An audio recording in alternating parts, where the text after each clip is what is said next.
Hey everyone, welcome back to Doom Eternal. We are literally on the tail of this priest that we need to, well, make him headless. In the last video we essentially shot ourselves out of a BFG 10,000 into the core of Mars. And now we're here in Sentinel Prime. The ancient arena is a holy place for the people of Argent Dunur. Constructed in the earliest days of their history, this Colosseum served as a proving ground for trial by combat. Sounds like the Vulcans. Historical records indicate that the Argenta did not jail their own kind. Rather, prisoners and criminals were granted the rights to earn their chance at regaining honour through victory in the arena. Those who succeeded were given a place to fight in the front lines of the Sentinel army, to die in service to Argent Dunur. This traditional use of the arena had subsided since the assimilation with the Dark Realm. The corrupted priests now allow more violent exchanges, with armed captives pitted against demons for sport. The priests of the Order Deeg continue to hold undisputed power on Argent Dunur. Spilling the blood of the Argent Ascended class will result in the transgressors' banishment. Asylum among the Argenta will be denied to any who do not adhere to the rules of engagement. Okay, so we're going to the Colosseum. And it seems like since these priests showed their true colours, everything's gone to shit. Everything went to shit first here. Oh god, look at this. And now they're trying to do the exact same thing to Earth.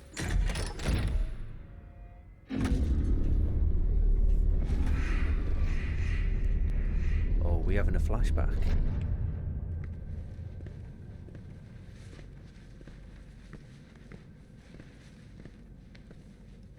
We found him in the valley, just outside the castle walls. He was badly wounded and wearing this. That's the original Doom helmet. Guts. Huge guts. Kill them. Must kill them all. He has fight in him yet. In spite of his injuries. Send him to the arena. Let him be judged like the others. Them priests look human. They hadn't turned to demons yet. Well, I mean, they were probably demons inside. History of the Sentinels Part 4. Translation from the Book of the Kings. In the time of King Novik, as the Argenta secured peace and safety through dimensions across time and space, an outlander came to us. He was not of our world, and spoke an ugly tongue. He first took step upon our land. How he first took step upon our land was unknown. Sentinel scouts found the outlander bloodied, clawed, and near death, mumbling of impending doom and the forces of darkness. The scent of blood followed him, and the gore that stained his armour seemed not entirely his own. By Argenta law, the stranger would be judged in the Colosseum, where he would be given the chance of all who stray from the path to fight for his freedom. We knew not of this stranger. His mind seemed crippled with rage. He dressed in attire not suited for our lands and carried munition of arcane origin. That'd be shotgun shells. We watched as his will overcame his injuries, and in the blood arena he proved his worth. The Outlander's technique was crude and brutal, but the determination in his charge echoed that of any true-born sentinel. His war cry echoed through the Colosseum, as did the sound of his fury, and the guards cheered his banner. "Rip and tear," they shouted, as the beast pushed beyond mortal wounds and certain death. He would be gifted no rank, no title. The survivors in the arena were provided only one reward: the right to earn an honourable death while spreading the blessing of the Makers to those in need. The Outlander's determination was witnessed, his ravagings documented, and through the word of the Order of the Deeg, the Khan Maker had him brought before her. She set his minions to learning his tongue. For his ugly words he spoke of lands unseen, creatures born of fire and dark place, unknown to the Queen and her caste. Yet another opportunity to expand the gift of the Makers to those in need. That's the original Doom suit. So I'm guessing when it all kicked off on Mars, we are the original Doom guy who was stationed on Mars as a Marine. He must have been sucked into a portal and popped out, and the Sentinels found him and brought him to these Makers. So what we're actually doing is a continuation of the original Dooms. I offer you, O great powerful one, a sign of truce. I have a funny feeling he's going to tell you to stick your truce.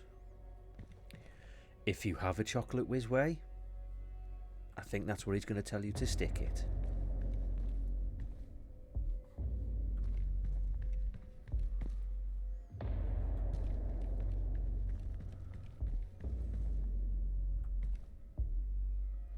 Oh, there's our mark.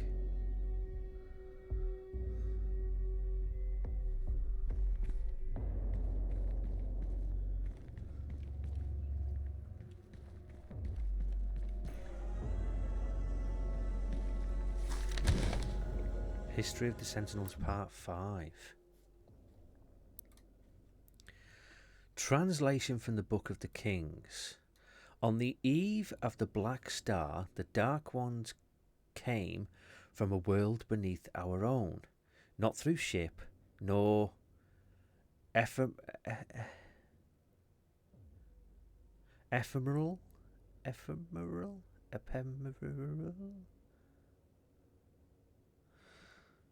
not through ship nor ephemeral vessel, but through the fabric of dimensions. Out of swirling fiery gates came honoured beasts from a timeless realm. First one, then many. Crashing waves of evil swelled from the obsidian forest of the Argentian overlands. The Alorum clans from the eastern mountains fell first to the black hordes of devils, and the city of Telerum was slung under the weight of their charge. We sentinels rose to meet the beast with spear in hand, the might of the holy fleet striking back at the demons, but the dark gates from whence they came gave birth still to even greater hordes. A line of blood was drawn with the fallen of both sides, and the unholy wars began as the time of darkness came upon us.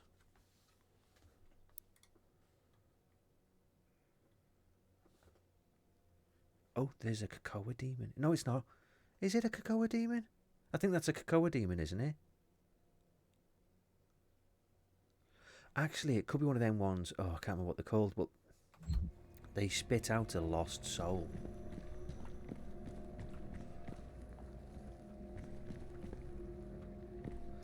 I'll tell you what. For them having all this technology and being able to, like, use portals and stuff like that, why are they using medieval weaponry? Like axes and pikes and Swords? I mean, there's a furnace here.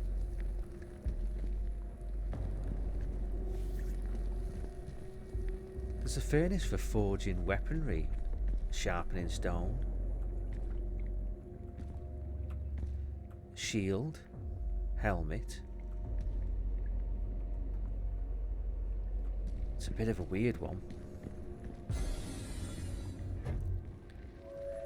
I know of what you have left behind. Go back to it then. Leave this crusade. You cannot save them. They have asked me for this, and so I give it to them. If you let the priest live, then I will return to you what the demons took from you so long ago. You need only turn back, and it will be yours again. All the pain you carry will be gone.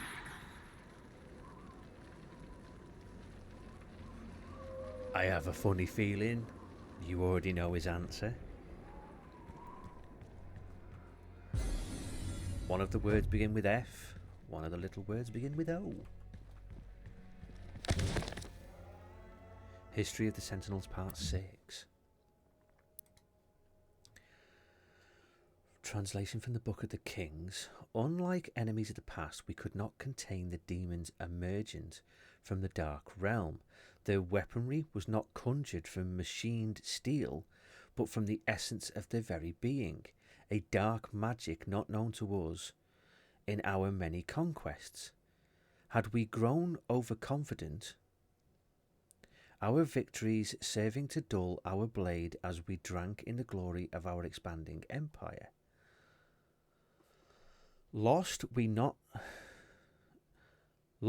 knew not of how to prevail against this foe. The Maker gods stood perplexed, and our engineers and priests scrambled to find the advantage in battle we needed so desperately. Unknown to the enemy, we were pushed to the brink of defeat, and our gods stood with us as we worked to find an answer. The Order of the Dig were the first to unlock the mystery of these foul creatures. The priests were able to capture several of the beasts and set about to identify the source of their power. It was then that the essence of the Dark Realm was discovered. Not wholly unlike our own. Excuse me. This power was the life essence that flowed through their twisted form and powered their attacks. It could be harnessed to power our own weapons, giving the Argenta a chance to combat the demons on even footing. The priests believed that with a greater knowledge of the essence, we could discover its source and cut it off from the demons to strangle their armies from within, allowing us to regain the advantage we required for victory on the battlefront. The Khan Maker gave blessing to our Majesty and directed the priest to delve deeper into the mysteries of the scarlet elixir from the demonic realms, for she sought only to return the balance of our universe. Proper assimilation was acquired as hell stood beyond her influence. After great effort, the priest discovered more than they had hoped for. They learned of the true nature of the demonic energy and how it could strengthen those skilled enough to harness its power. The energy coursed through the malformed bodies of our relentless enemy could be used to end life or to enhance it. The power to heal, to mend immortality, knowledge and enlightened faculties beyond our understanding. With the demon's life force in the skilled hands of the Sentinel priests, and under the righteous gaze of the Khan Maker, our people would not only rise to victory over the unholy horde that clogged our walls, we would move to a higher plateau of existence, ushering in a new era of military science and industrial healing. No Sentinel would grow sick, no Maker would need to suffer the transfiguration that they so feared, all would be risen. None could ever oppose our peaceful ways and threaten our world again. True balance over hell and its legions, over space and time in this world and all others, we would dictate the order. United with the Makers, we would find peace eternal. Okay. Okay, it's now making a bit more sense. So, once the priests found out how to use this source of energy, is that what made them went mad and turned them into demons?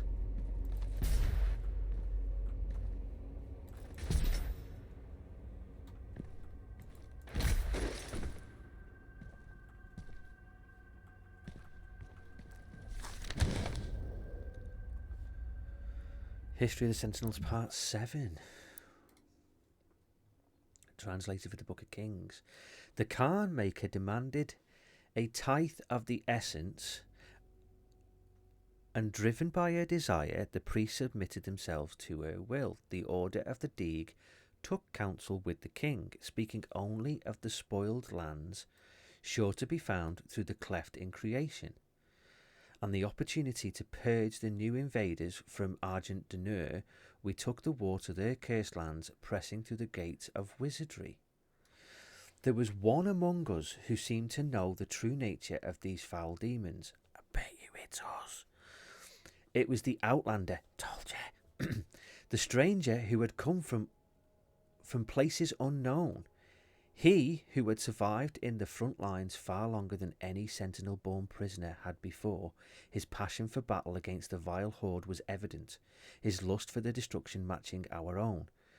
Though Argent Deneur remained a foreign land to him, his fever caught the attention of inquisitors of the Sentinel Guard, some whispering of a suspected allegiance he held in secret with the demons. Silencing the critics, King Novik deemed him worthy of selection. The signifiers brought a commission to our king, and it was decided that he be lifted from the common rabble. Though no arena-born prisoner has ever been granted the honour, the Knight Sentinels broke tradition and deemed the Outlander worthy of training. A number of disciples grumbled and chaffed at the barbarian presence in their ranks, but in the war with the demons, all opportunities for even the slightest advantages were to be considered, and as they witnessed the stranger spar with their hall masters, they found in him an undying, unrelenting compatriot. This man was an outsider, friend to none, and yet rose each time was thrown to the dirt of the circle. Battered and bruised, his brow stained with blood, he rose with a grim determination for the chance to face his enemies in armed combat once again. Time passed as the stranger was introduced in the confided metrics of their order, the ancient lessons of battle and brotherhood taught to all sentinels. He could sense the opportunity before him. Soon all of hell would feel his wrath once again. Satisfied that he would not be detriment to their prowess, the Knight Sentinels granted him his wish as they ventured through the hell gates with the stranger in tow. They knew no rest, fighting in the unnatural element and training under the blood moon of night. The stranger suffered exhaustion, wounds and sickness, but asked for no aid and was offered none. 3 times the Knight Sentinels ventured into the gate and back, and upon every return the stranger strode more capable than before, his gait locked in step with the march of the Sentinels. As disciplined and now controlled lust for demon blood ever present, the passing of the years and innumerous battles with the devils indentured the stranger to Argenta's mightiest warriors, and no longer did they concede him as a new-blooded conscript. For to them he had become a brother in arms, forged in war, an ally and a weapon. Okay, now it's making more sense.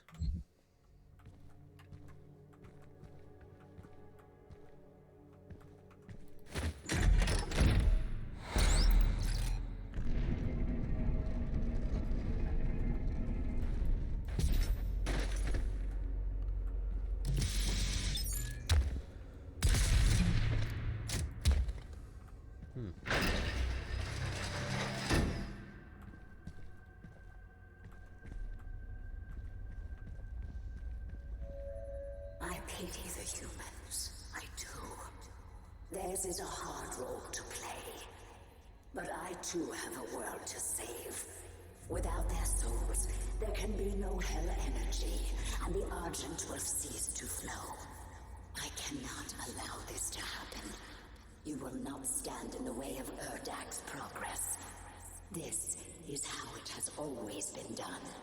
It is not for you to deny us our chance at prosperity. Yeah, now it makes sense. So essentially, when we was in the original Dooms,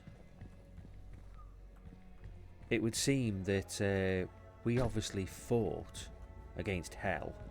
When we fought against Hell... Oh, we got a map. After we finished fighting, we got transported to Argent D'Nur, which is the planet that obviously the Sentinels come from.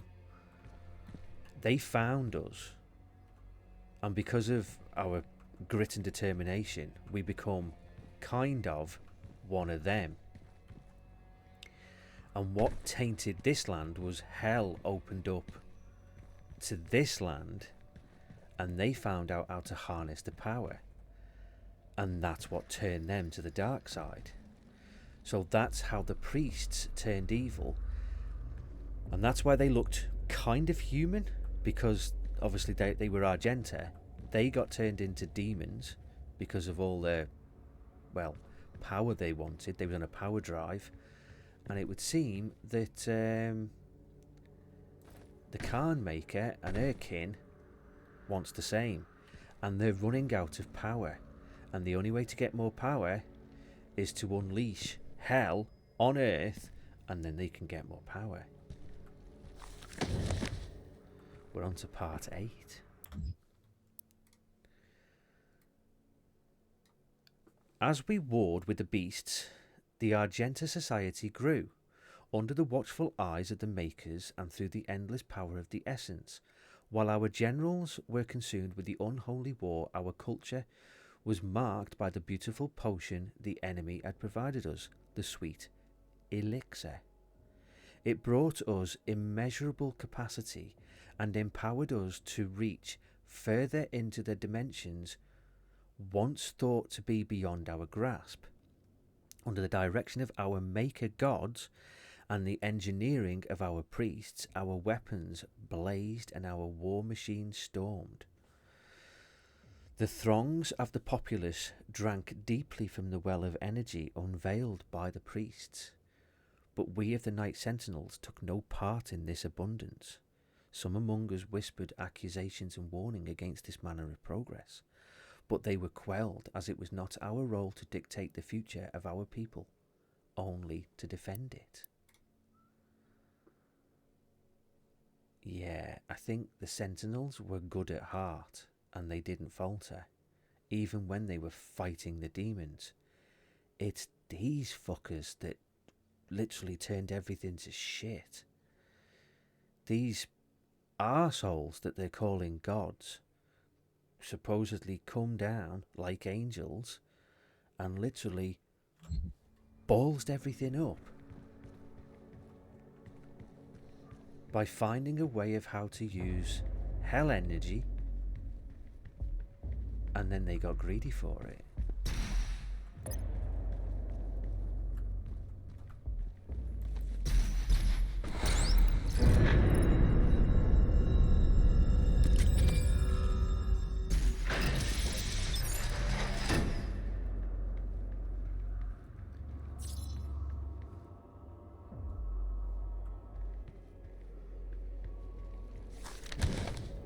Part 9. Translation from the Book of Kings. As the Black Star ascended to its zenith, King Novik sat restless on his throne as a howling darkness began to assemble just beyond the mountain rise to the east. The blight came upon us in droves, flooding forth from the Hellgate with merciless fury. They brought with them a monstrous titan. The dreadnought, a beast to rival the stature and menace of even the mightiest ancestral. The grotesque giant laid waste to all before him, crushing all in his path.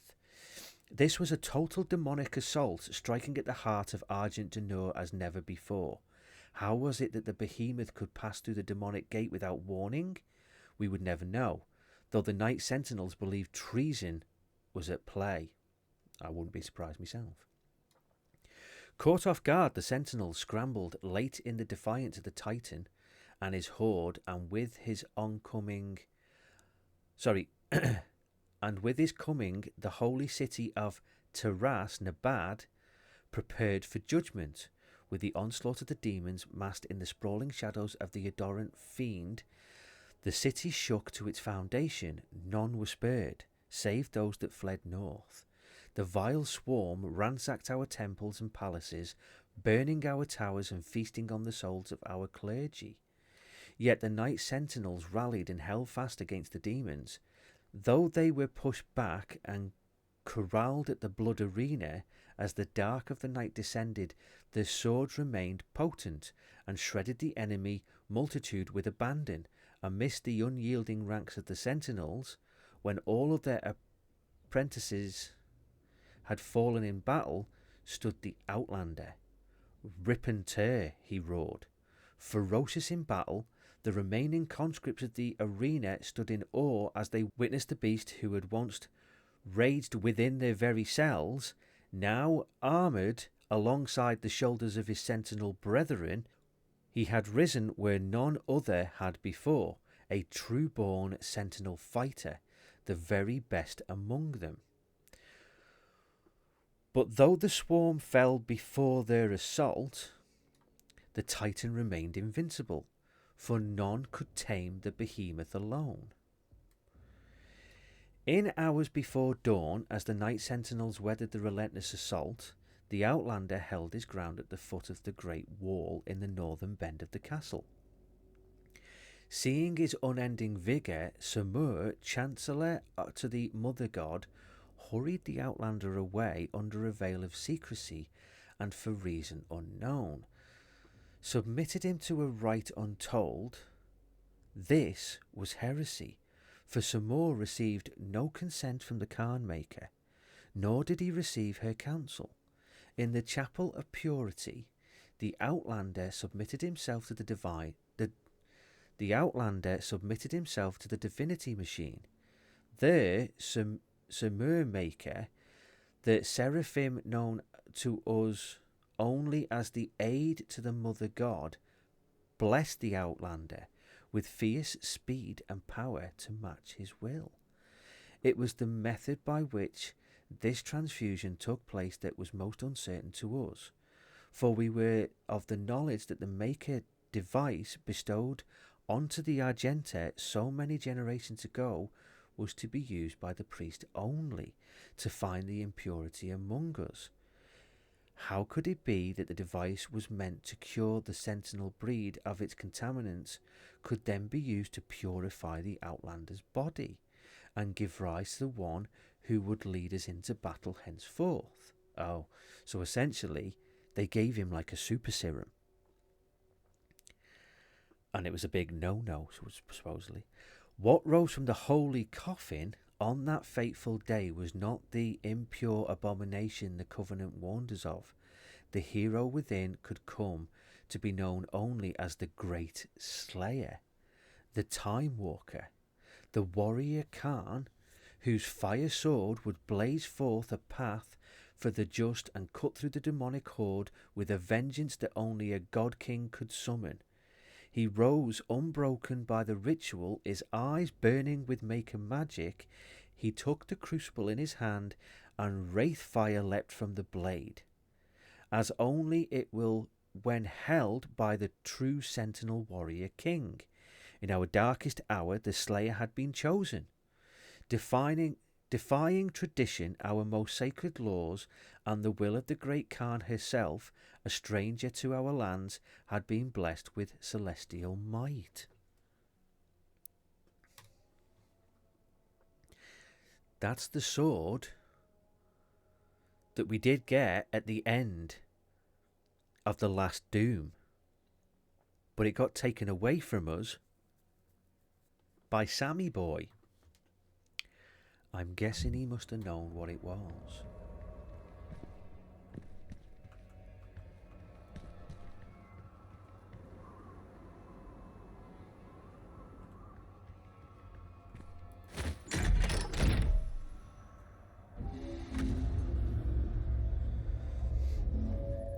I cannot stand by and watch as you put our future at risk.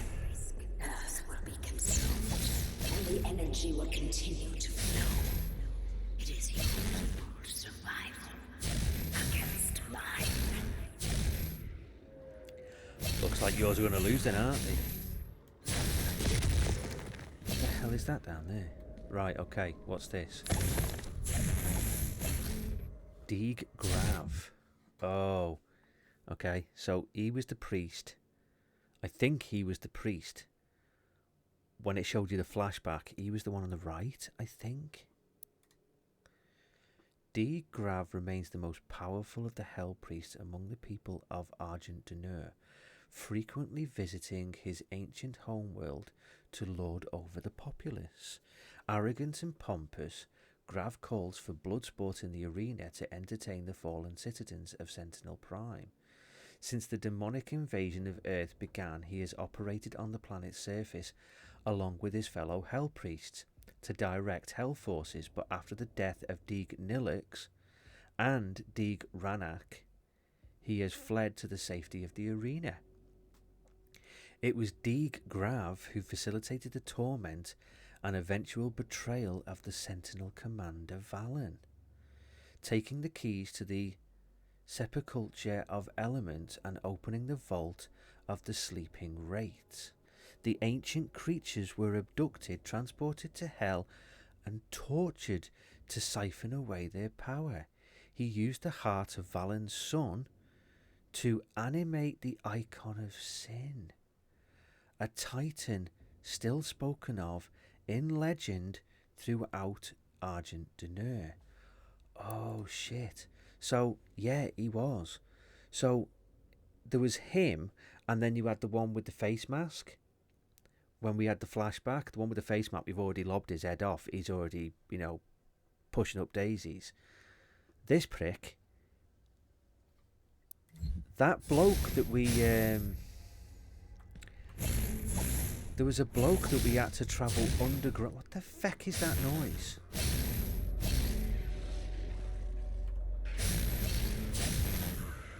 We had to... Oh, don't tell me it's a prison. It is, it's a prison. Look. Oh, it's him. Okay. So it's the arena. Right, okay. So, when we went to see that bloke who'd been banished, he was living under the planet or something like that. It was his son that this priest took and turned him into the icon of sin. And the wolves that you see and the animals, they were tortured.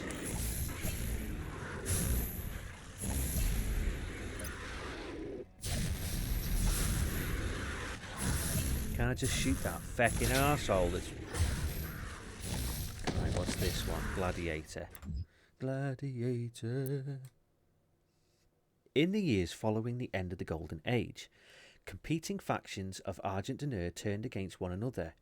An insidious influence had beset itself upon the Sentinel people, corrupting its once held sacred traditions. The Colosseum, once a place of honourable combat where prisoners of the prisoners of the Argenta were tested for the right to fight in the front lines of their army, has since become a place of blood sport. In violation of Sentinel law, the priests have encaged a demon there, a merciless executioner used to enact judgment on their own decree. The Gladiator, wielding an accursed shield which entombs the tormented soul of his undying master, oh Jesus, remains undefeated in battle, infamous for the many lives it has claimed. Oh, okay. So essentially, we've got a one-eyed version of Manbear Pig, and he's got a mace which has got the soul of his dead boss. Okay.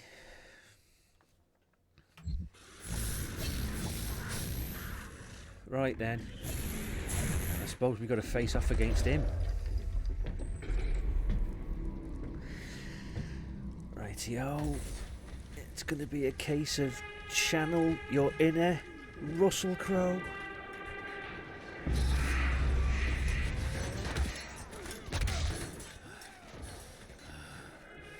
Rip and tear.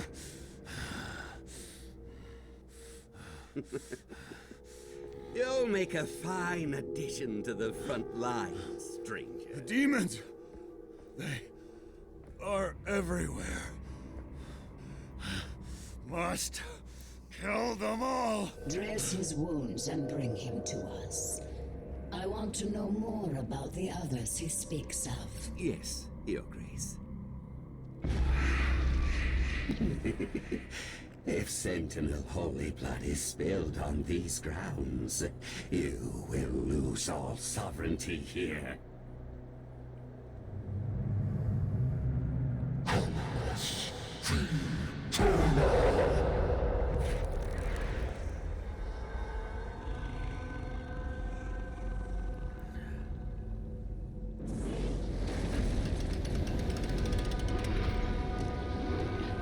Oh shit, is that a shield?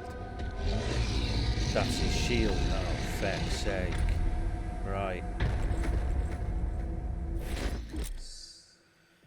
When the shield's eyes flash green, the gladiator is about to attack. Shoot him when its eyes are green to stagger him to create an opening.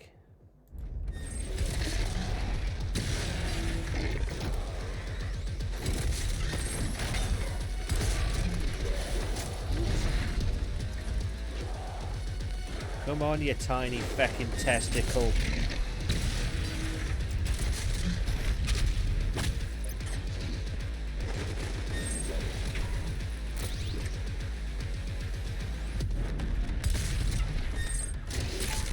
Shit, I missed me feckin' chance.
Oh, shit.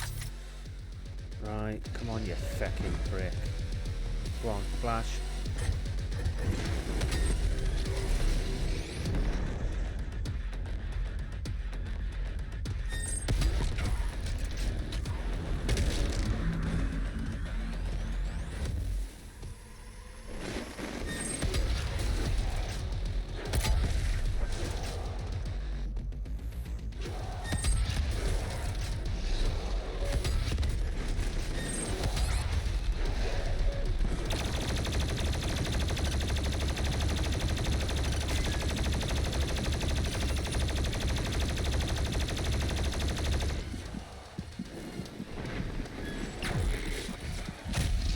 Have that. Have that. Kick him in the balls while he's down.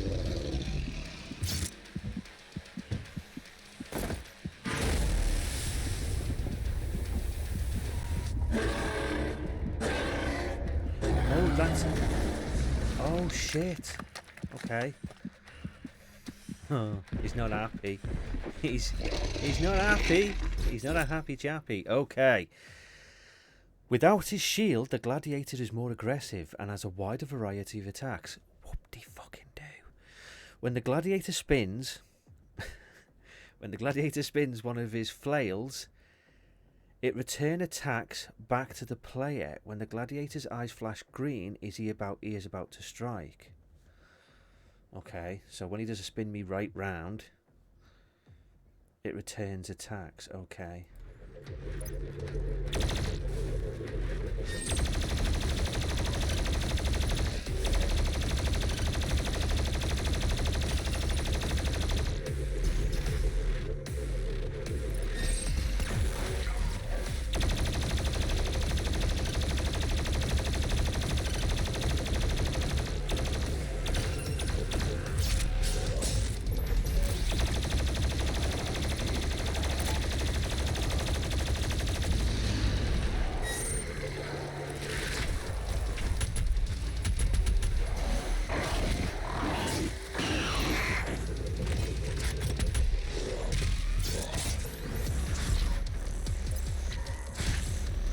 Whoa.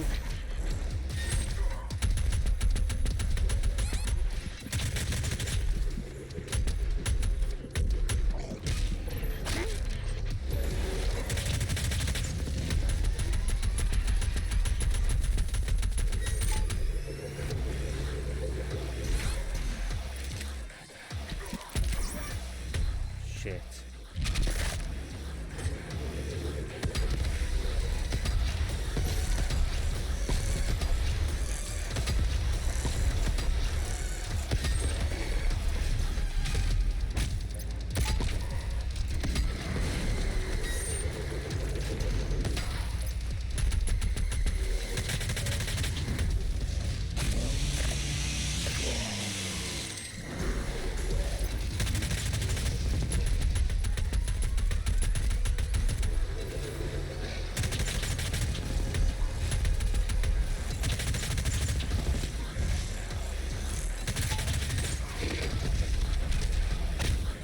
You're not looking very healthy, mate. No, you're not.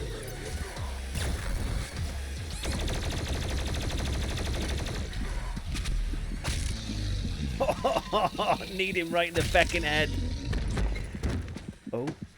Are we gonna... Oh, go on. Splat. Bye. Now piss down his neck hole. Oh. We did that. This by the skin of our teeth. Earth will be consumed. Oh, go on. Godless Both barrels. Oh.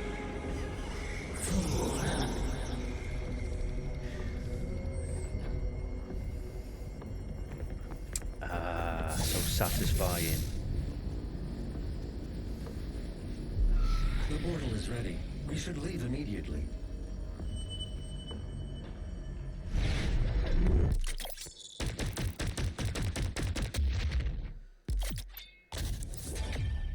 Well, we didn't chop his head off. We just turned it into mush. Oh, glory kills on heavy demons will now instantly recharge your blood punch.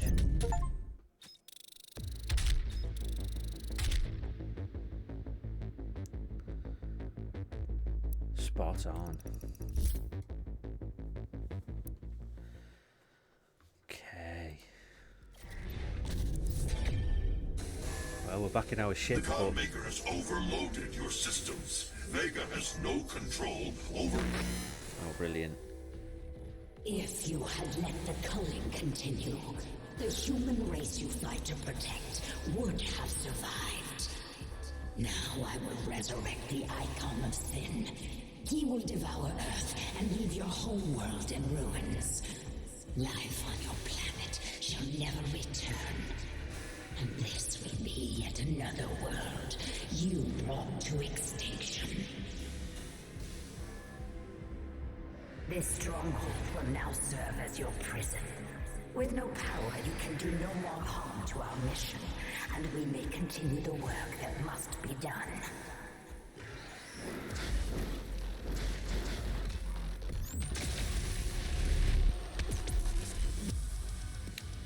Yeah, okay. Tell that to someone who gives a shit. Right, what do we have to do?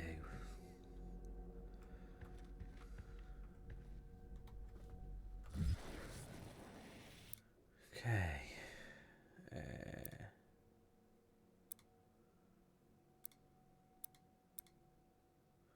Oh, we've got a we've got an absolute shitload to spend on the suit. We got 27. We've got 27 runes to spend.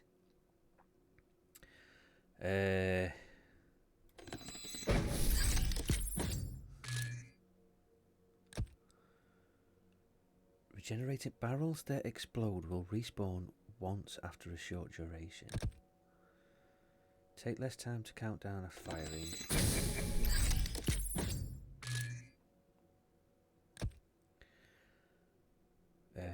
The grenade emits a second, larger, non-damaging explosion that falters demons. Each demon killed by the grenade explosions spawns scatter bombs. Oh, that sounds funny. Fire twice before requiring a recharge.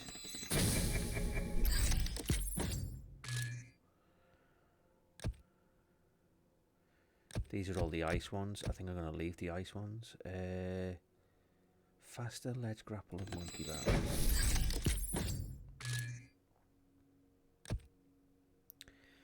Faster weapon switch and mod swap.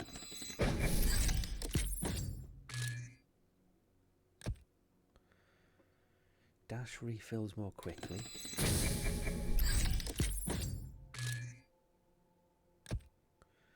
Dash refills on glory kills.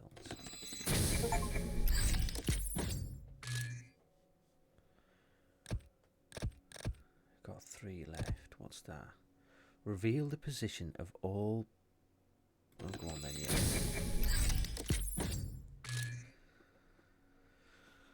Right. Okay. So, seeing as she's took all our power, we can't even listen to an LP. And the feckin' doors are locked.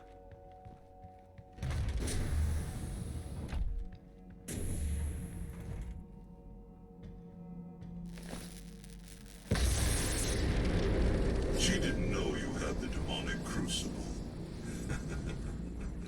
In the end, the very power source you sought to eradicate from Earth is now what will help you save it.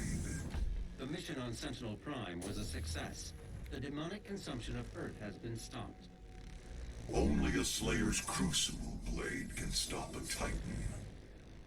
You must get to the Sentinel city of Taras Nabad to retrieve your Crucible before it is too late. Without it, the Titan cannot be stopped. Setting the portal to Taras Nabad. Okay, before we do, we got some thingios to spend. So essentially, that sword, that Has hell power. We're using it as kind of like a battery. Well, it's not even, no. A battery's kind of the wrong saying because a battery can run out. It's more like a generator in a way.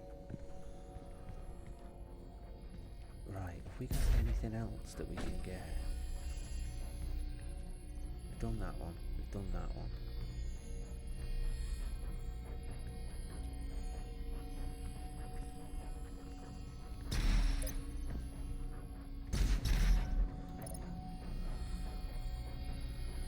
We got one more of these.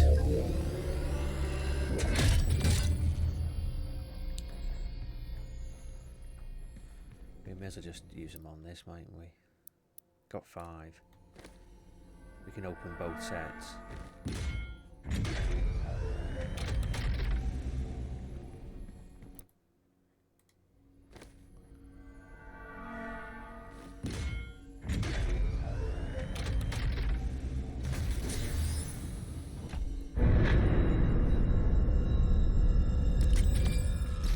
Right, there's one.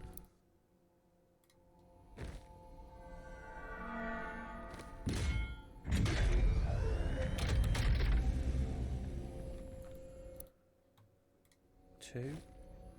Buckle my shoe.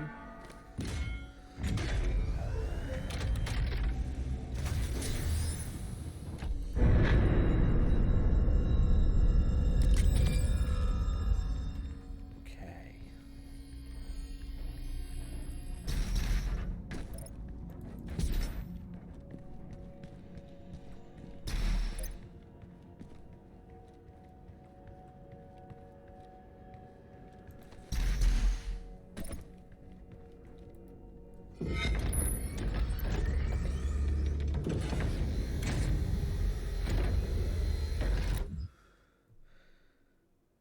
Okay. Arc Broadcast Log 5. This is the Resistance Network broadcasting live from inside the Arctic safe zone. There was a Slayer sighting on Phobos. Eyewitness reports say that he was spotted inside a command center and then proceeded to fight his way through the mortally challenged and onto the deck of the BFG-10K. This can't be confirmed, but many believe it was the Slayer himself who destroyed Mars in an attempt to stop the challenged from further advancing their position on Earth. We will post more information as it comes. This is Arc Broadcasting. Right. We're off.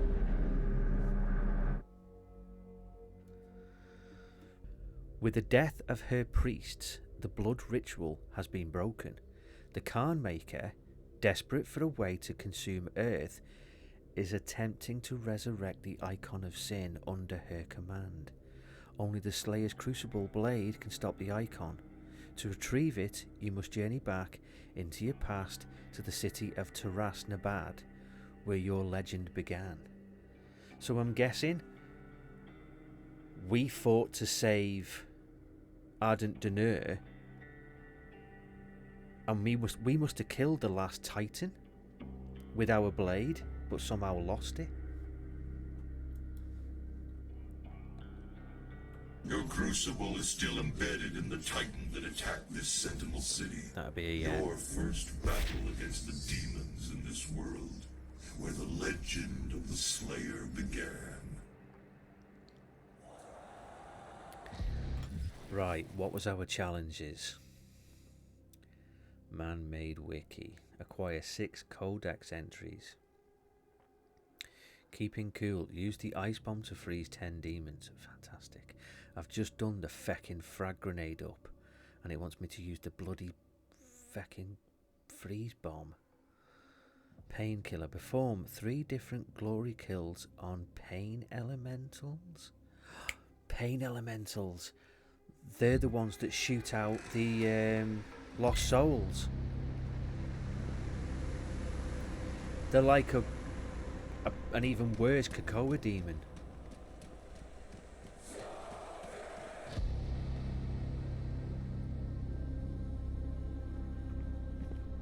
Right.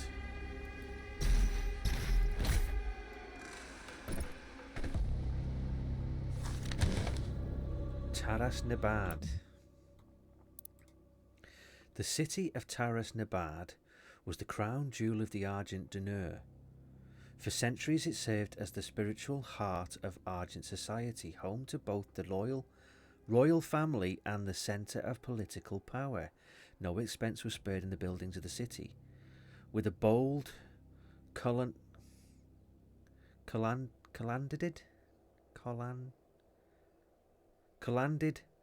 architecture and towering monuments of the gods and kings resplendent on every avenue, rural Argenta flocked to Taras Nabad on pilgrimage to the Maker temples. This city was ground zero of a massive demonic invasion attempt, and although the invasion was thwarted, the attack changed Argenta society forever.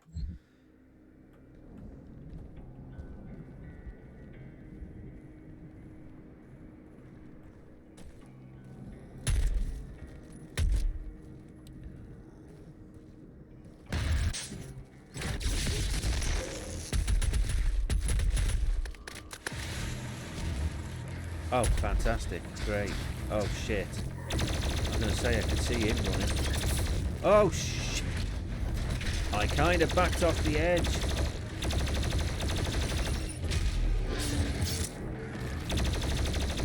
Stop pumping your shit all over the floor. I'm stepping in it.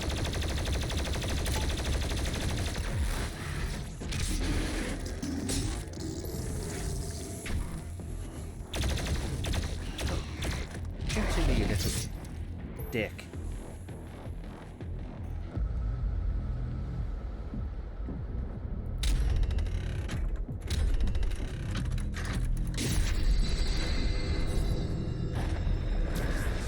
Whoa!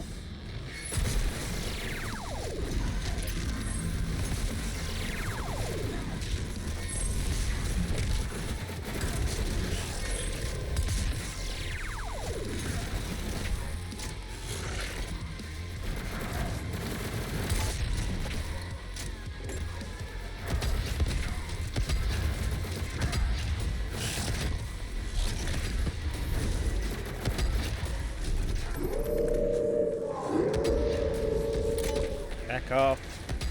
Feckin' bloody wolf. Feckin' wolf.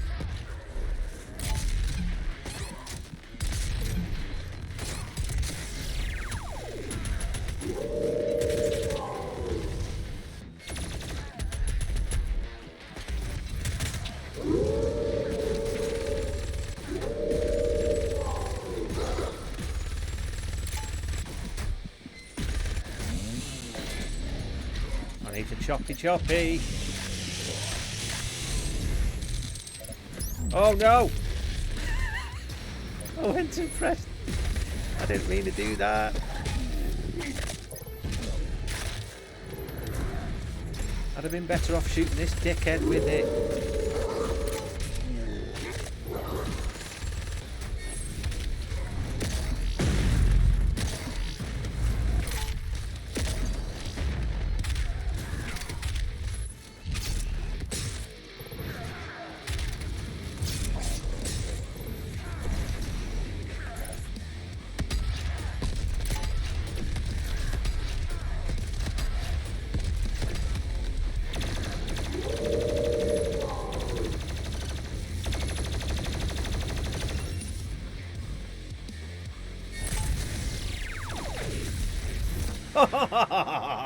The great city of Taras Nabad, site of the first recorded demon attack in Argent Dunur. According to the Corsair Tower, the city would have been lost had it not been for the arrival of the Slayer. That would be me.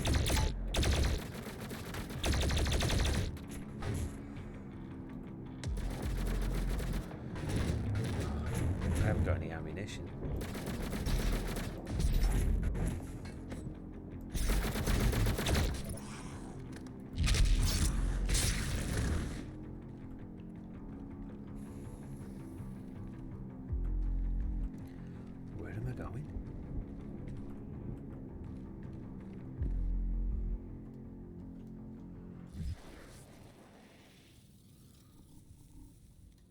Something.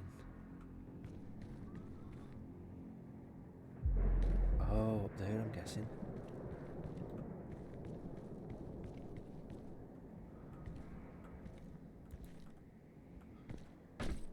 How the hell do I get up there then?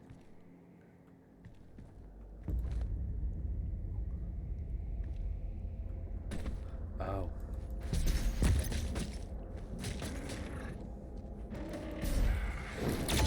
Oh, fantastic.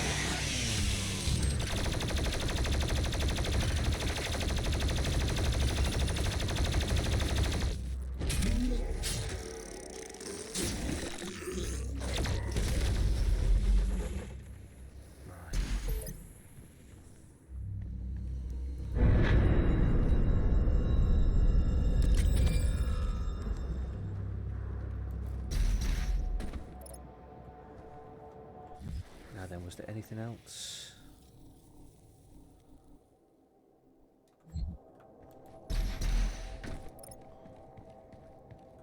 Oh, it's something through there. Right, we need to go down here.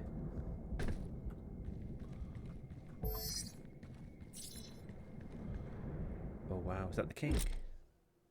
Oh shit. Not an arch file. I fucking hate arch files. They were so much of a pain in the fucking arse in Doom 2. Oh god, they were fucking shitheads. The Archvile is a super heavy demon that can summon buffed demons. Deal enough damage before the Archvile finishes summoning it to falter it and then cancel it. Oh, fucking great. Right, okay. Oh, I'm going to put my suit. Right. Empowered demon. Oh, awesome. Great.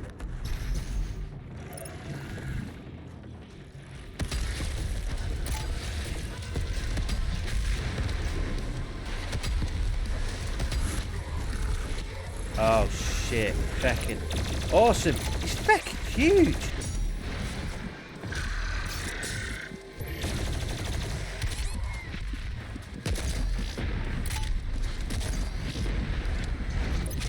Oh shit, we got a trio going on.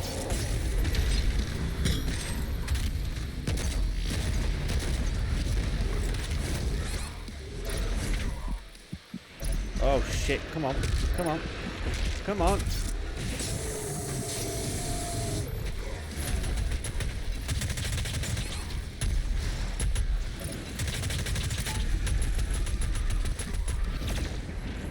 Feckin' die, you feckin' ass. Why? Ah!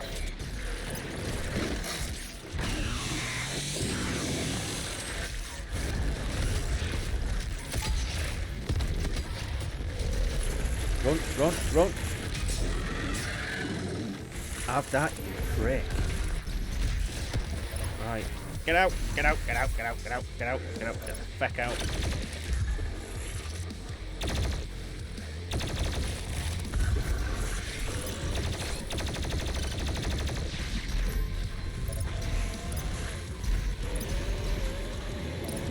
Is it a piggy following me? Yeah, I thought there was.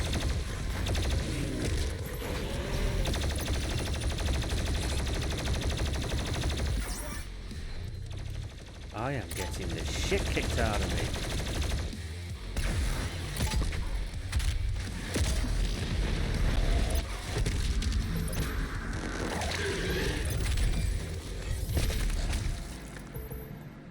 All your strength, all that rage, and you couldn't save this world from itself.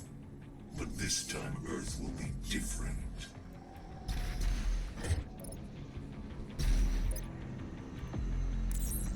Oh. So what went wrong last time?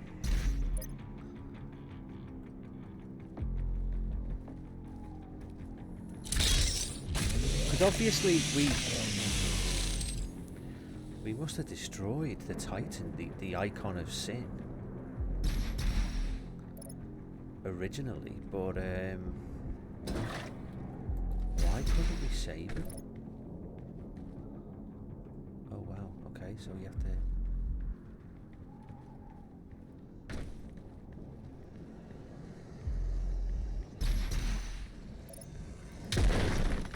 Oh, fecking awesome.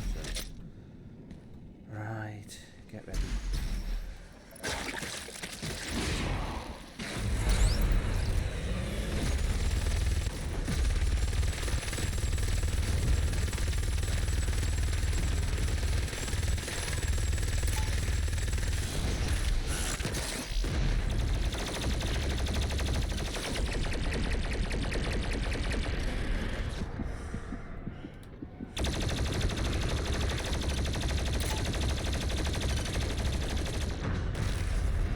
Oh shit.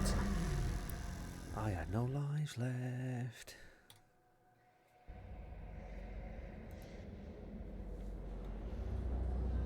Right.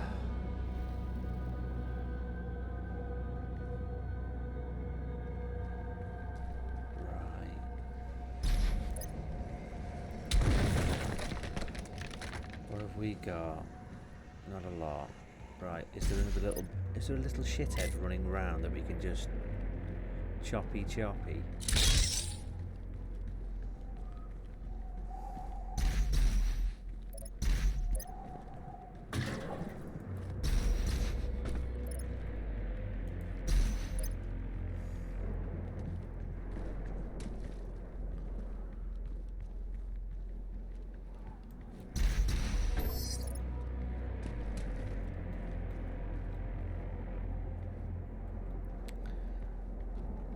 Got that. Right, okay.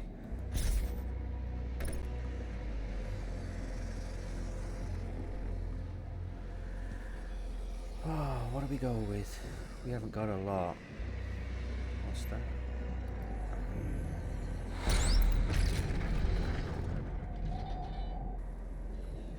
Oh. Oh. What the hell was that?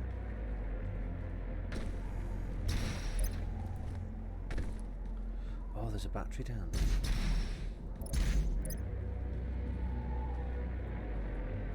Can't get to it. Oh, it's over there.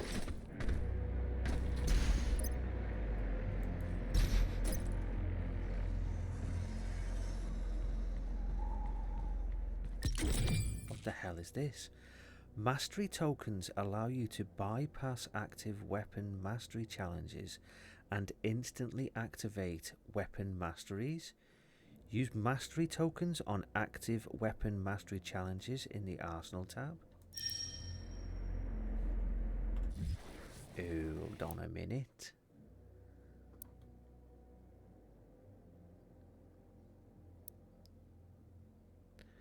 Oh, you can upgrade the shit out of something.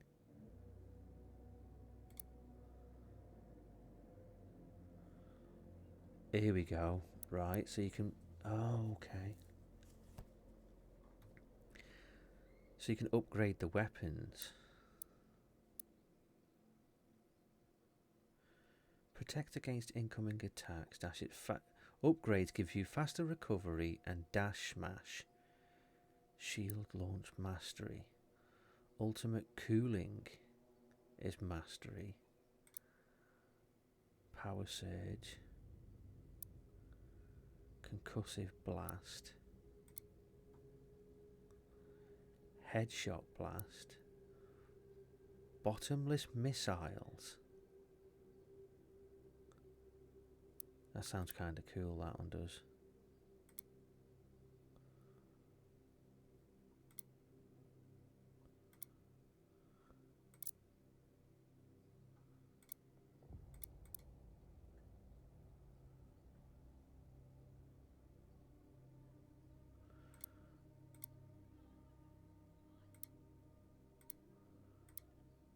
Okay, so if we go to that and then go to that, we've got 6.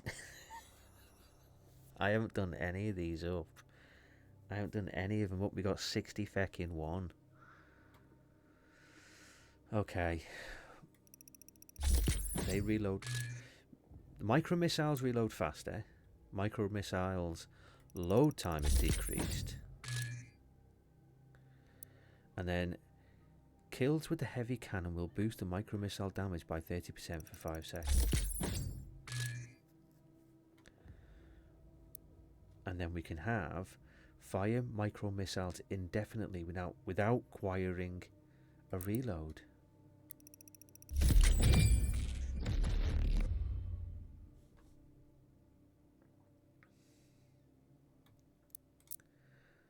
Right. So, heat blast. Firing delay after using the heat blast is reduced. That's good. Superheated rounds. Heat blast charge per shot is increased. Right, sticky bombs. Reload faster. Why won't that let me do that? Is it, oh, we've already done that. It's fully done up. Okay. You can't use because we haven't got any of them.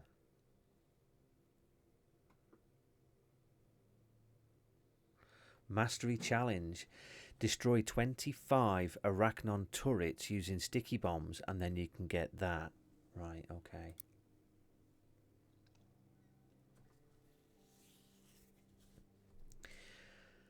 Hold to charge a projectile that embeds in demons then explodes.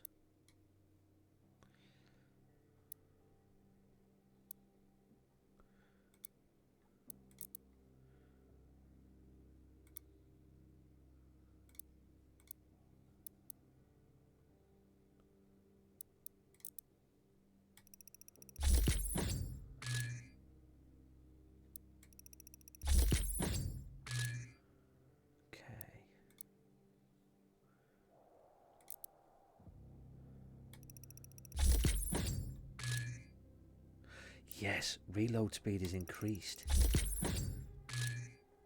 The mastery for this is kill 50 demons with a super shotgun while using the meat hook. The meat hook will, and then you can get, the meat hook will set enemies on fire for a short time, causing them to drop armor from... Oh, okay.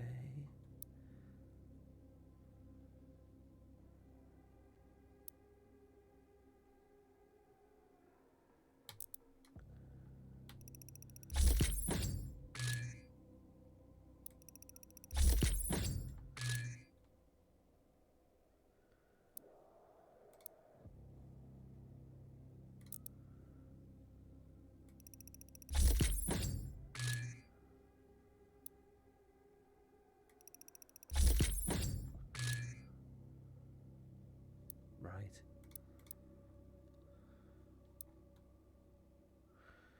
Ah, because that's red, it's masteried.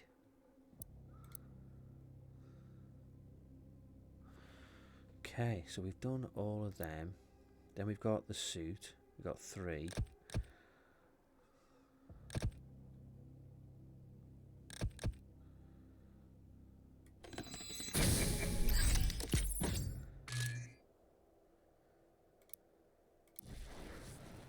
Okay. Right.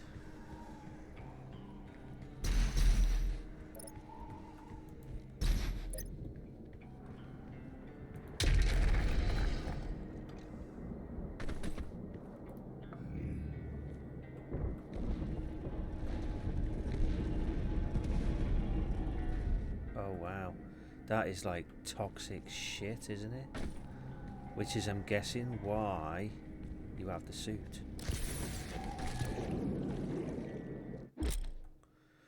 Underwater, dashing is the only way to destroy breakables. Okay.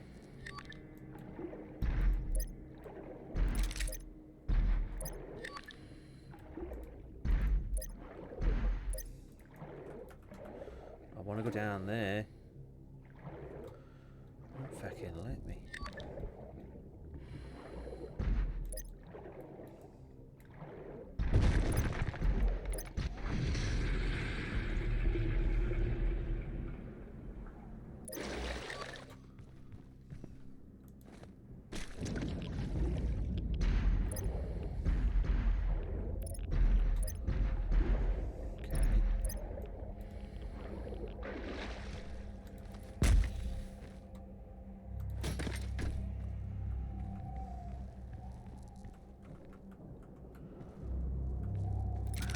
feckin' hell did you get down there? I can't crouch.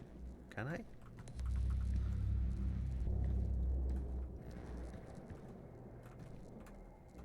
Do we have to? Oh, you have to feckin' shoot it.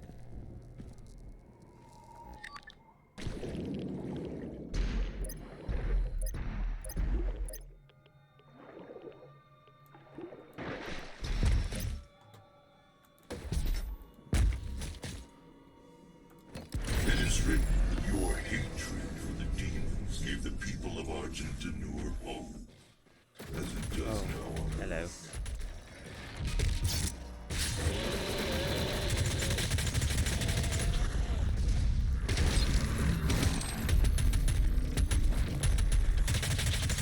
You can literally fire these non-stop.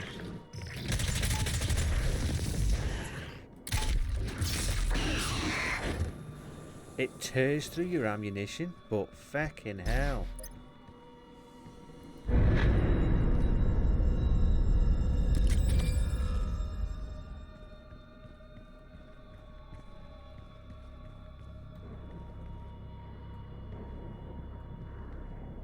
Okay, so one of them. History of the Sentinels Part 10. Translation from the Book of the Kings. With the coming of the Slayer, the Night Sentinels took the campaign deeper into the heartland of the demons than ever before. Mighty Atlands were brought forth, tearing paths through the hordes of hell alongside the Slayer and his army. The High Priests, under the guidance of the Mother God, had found means to gain entry to the innermost regions of the demon world. And with the Deeg's presence, new gates could be opened. Our war machines were unstoppable, wrought with maker technology enhanced with the very essence of our enemies hurled against us as our enemies drove deeper and deeper into the blooded trenches territory of the demons. Countless victories were assured with the power of the Slayer. For with the Alpha Interfector at the fore of our pack, we brought certain doom to our foes.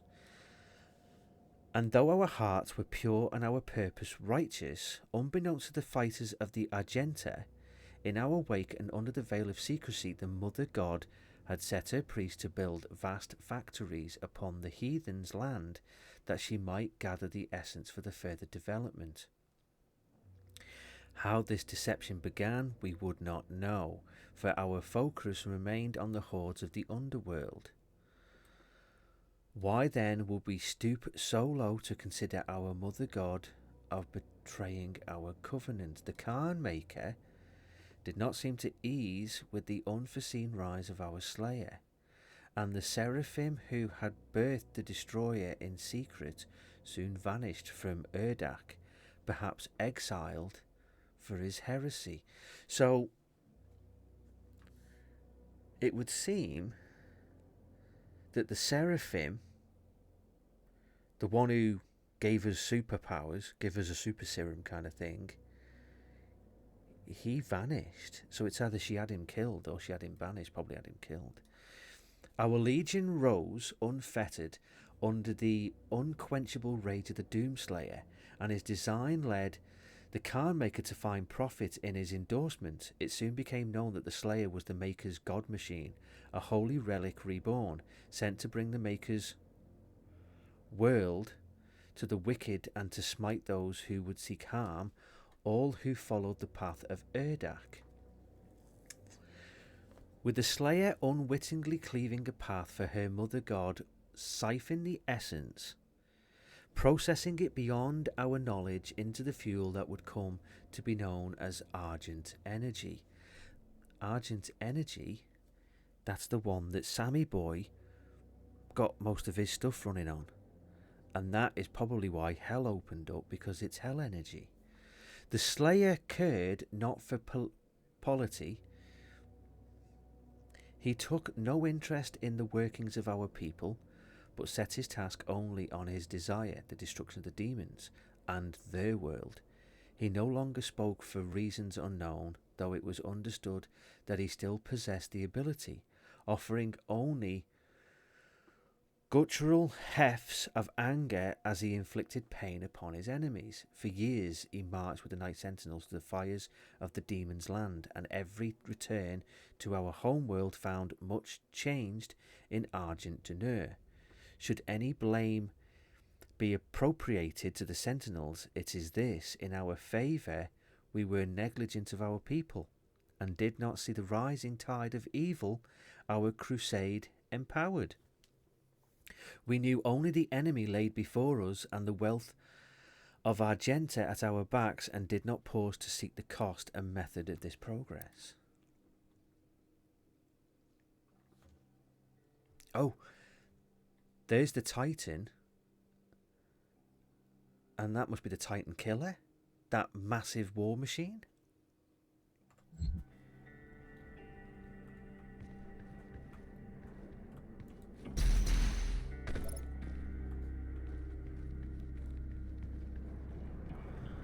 Now then, how do we get on to you?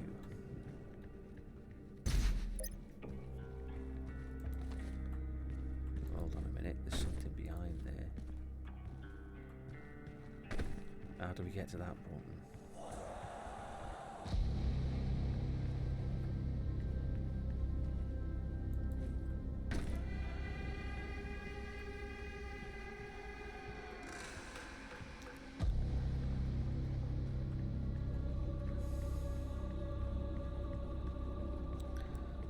That's the way that we came.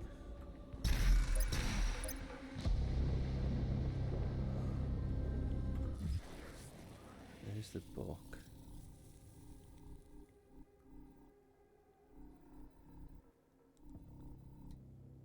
Hold on a minute, did we miss? Oh shit, we missed there.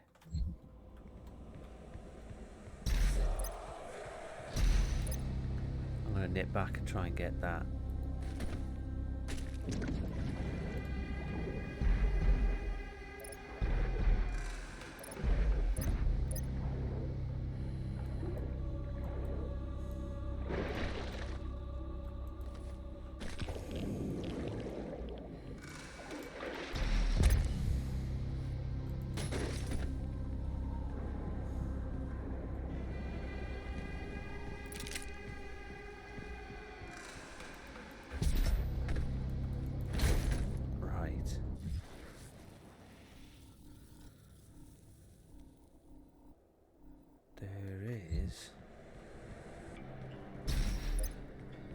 In there.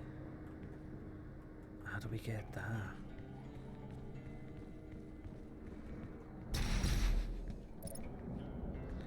Through there. How the feckin' hell did you drop that?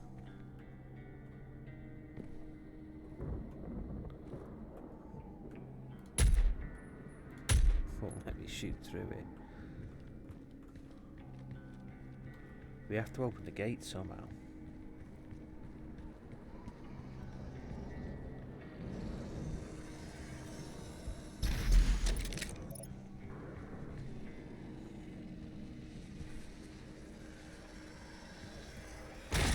Let's try.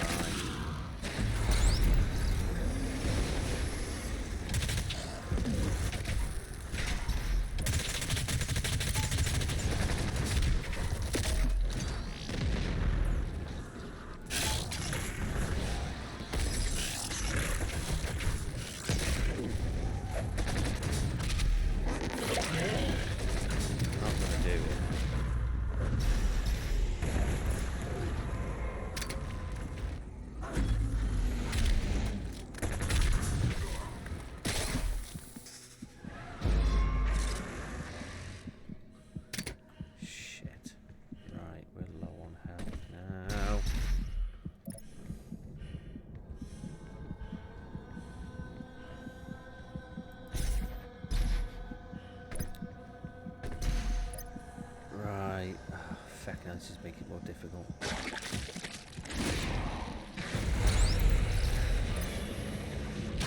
Right. Choppy.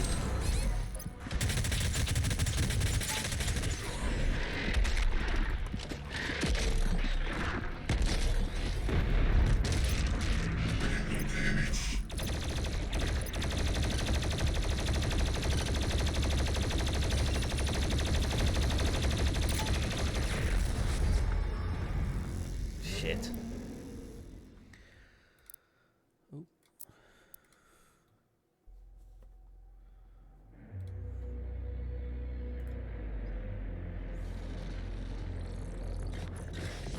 Whoa, whoa, whoa, whoa, whoa.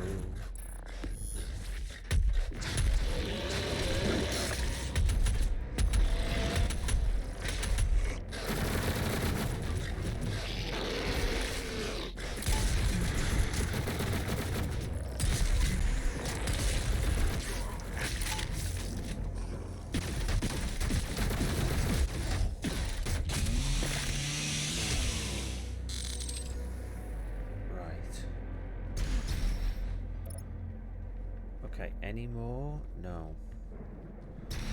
Right, let's go and give that a go.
See.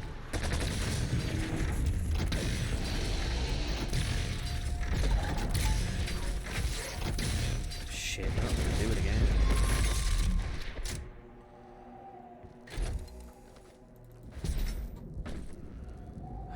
Fuck's sake.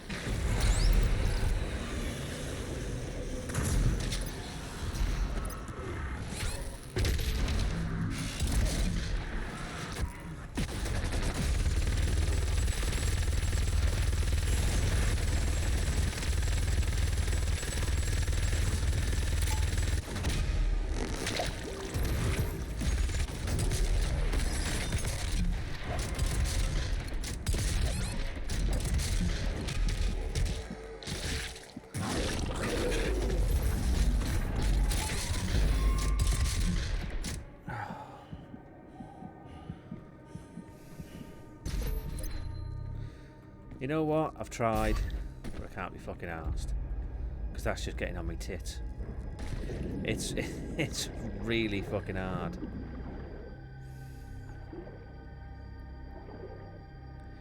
I hate to give up, but I've got no choice, because the problem is, because I've got no armor and not a lot of health,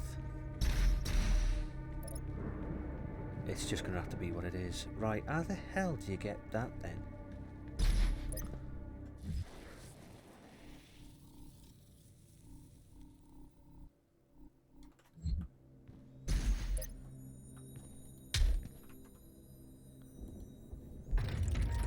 Oh wow, what the hell is that?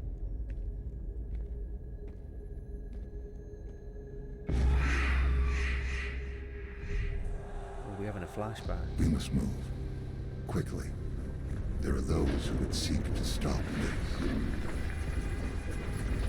I offer you a gift. He's the good guy. Take it. It will give you strength. Help you on your journey. He's the one that she either killed or had banished.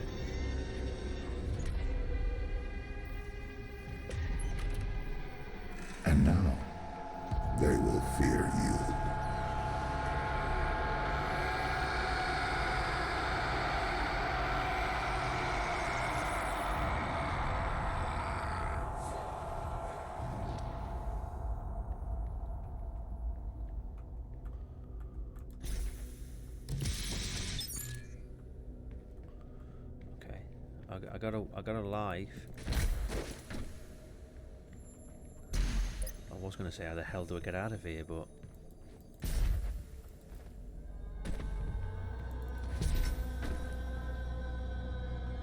right, what does this say? The Divine Machine, or the Divinity Machine.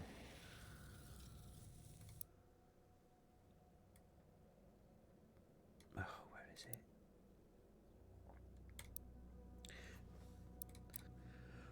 Within the infinite conscious matrix of the all-seeing Maker God mind, there exists every potentiality, every predictive variable of possible future timeline, each one known to the Maker collective with omniscient, inextricable clarity. The God mind surveys these timelines, watching them form and expand exponentially like fractal patterns in the fabric of existence.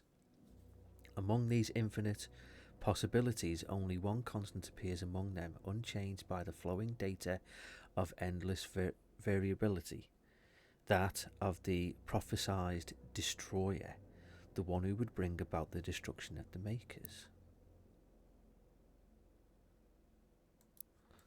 That would seem to be us. So, oh shit. Oh, fantastic. Right, okay.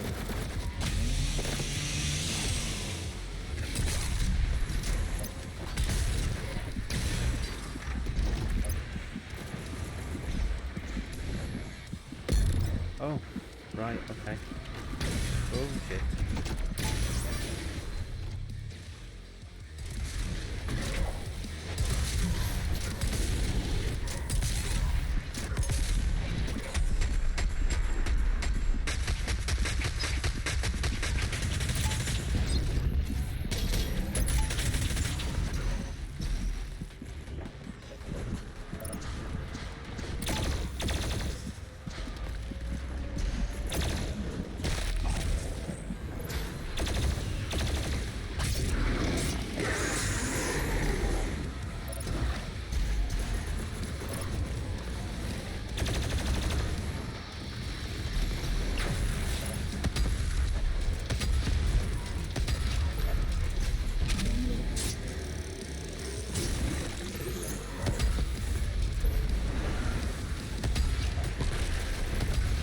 Shit, some of them.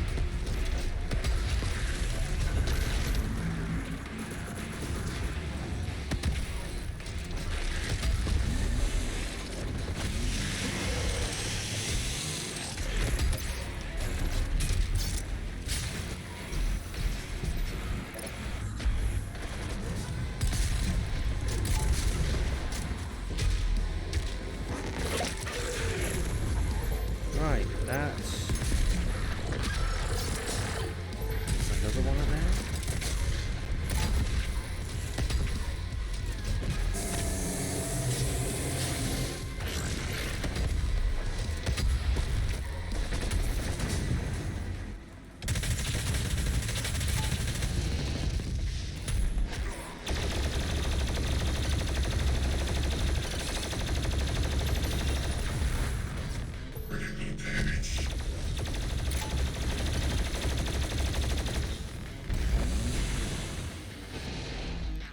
No, I am not using that.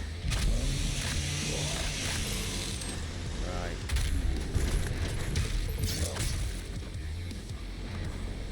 Where is he?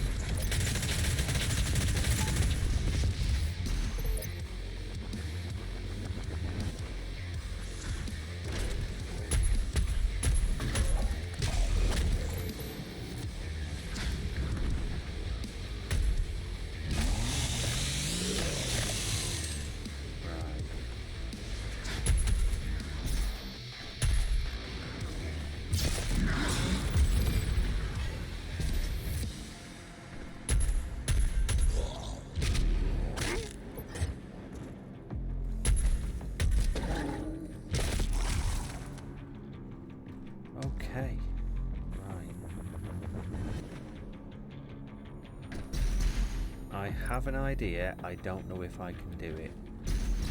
But I hate leaving things undone.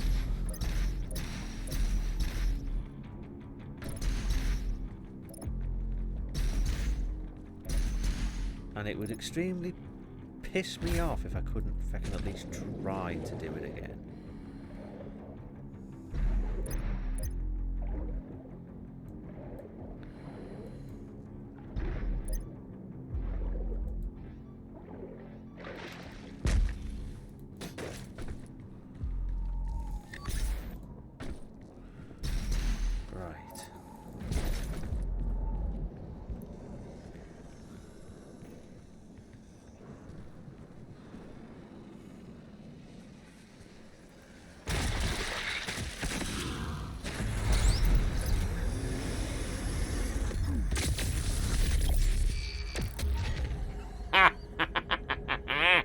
Take that, you bitches!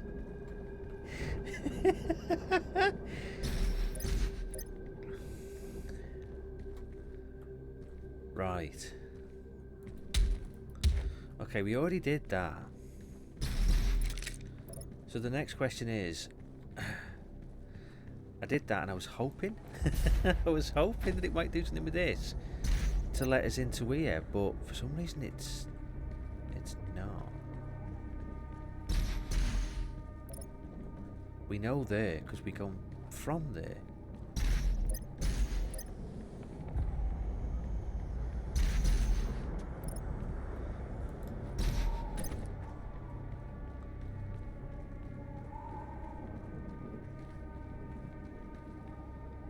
Oh.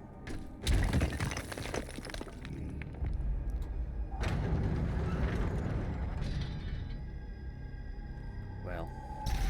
At least it's not a wasted trip back.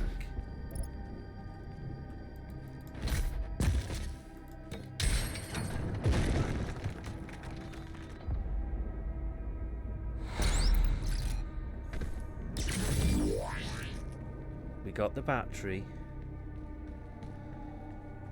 We did the thing.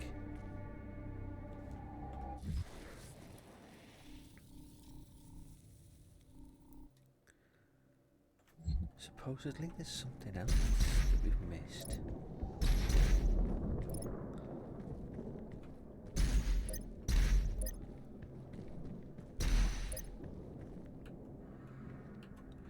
Can we not get back through? No, we can't. I missed that battery. And I missed that. And we can't get back through. We're locked in. It's over there. Oh, bollocks.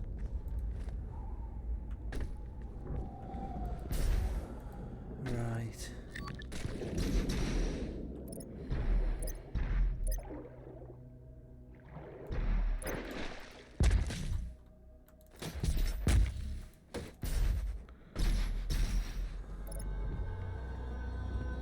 Okay, so if that's the case, how'd you get that one?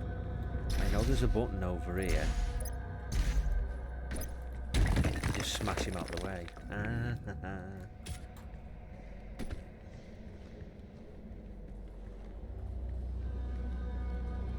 Well, what did it do?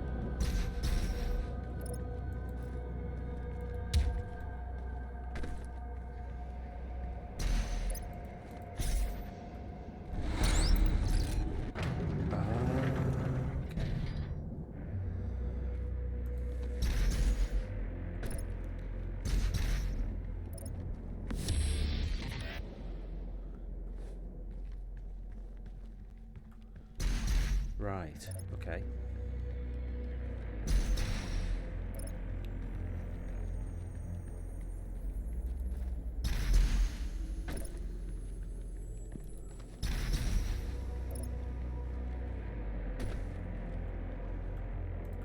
Right, so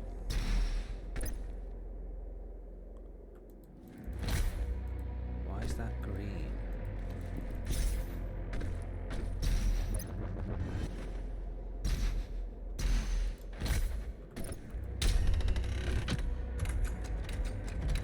What the hell does that do?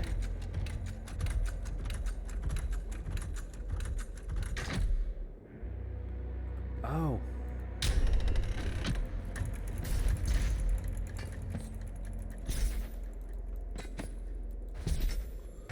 Where's the other one?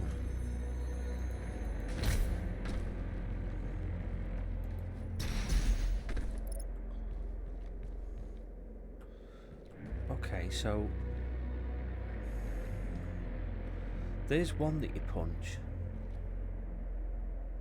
Where's the second one? I'm guessing you have to have...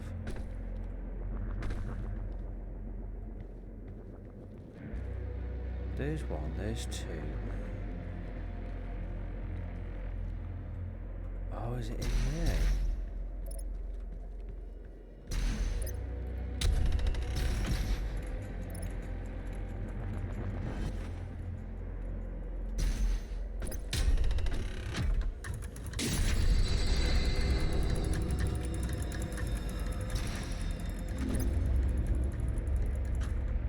Down we go.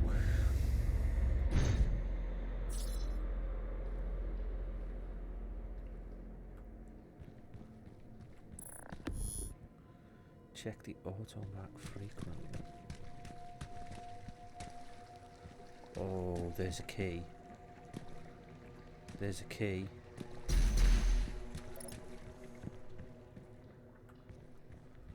There's the door. Oh, that's going to be fun, isn't it?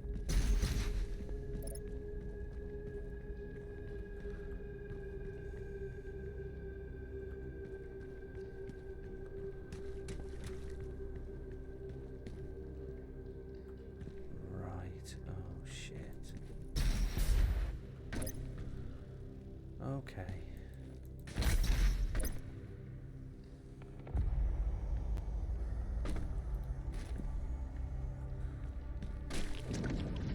Oh, wow.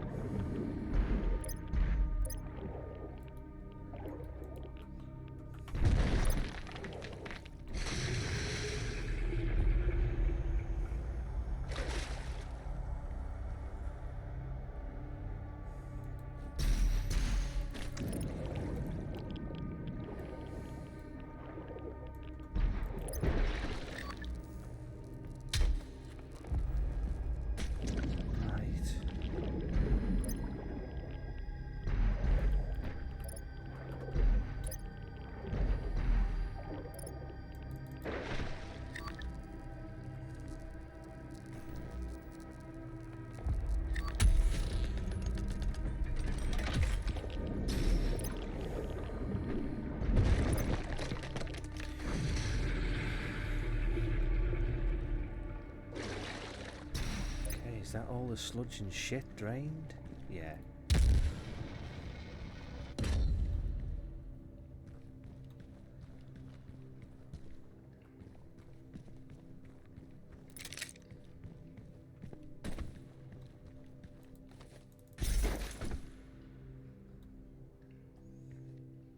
Where are we supposed to go now then? What do we do? Smack it? No. Shoot it? No. Jump over there.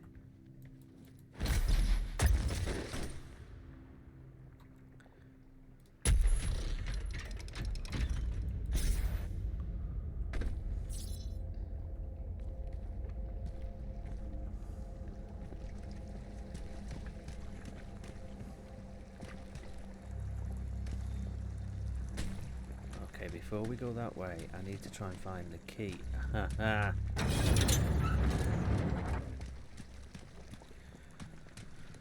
Oh, brace yourself, everyone. This is gonna be fucking shitty tough, innit? Oh.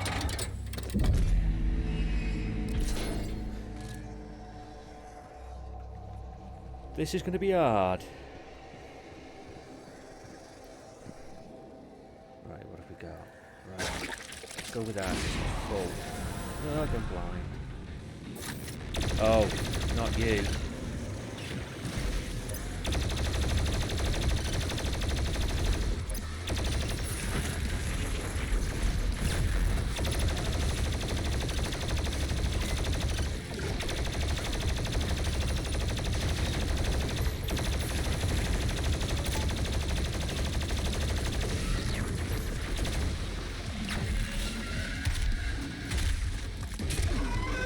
Oh, take that, you fucking twat. Right in the cake hole. Right.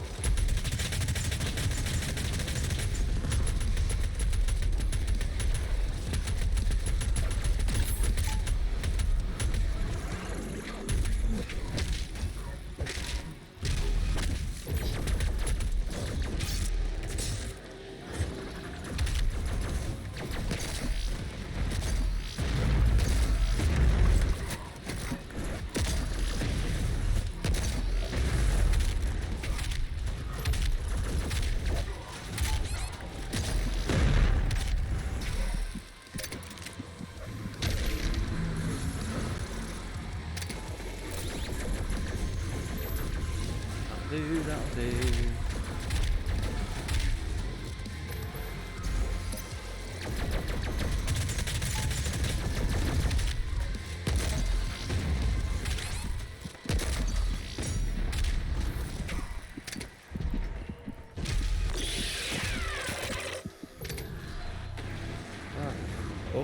Up and away.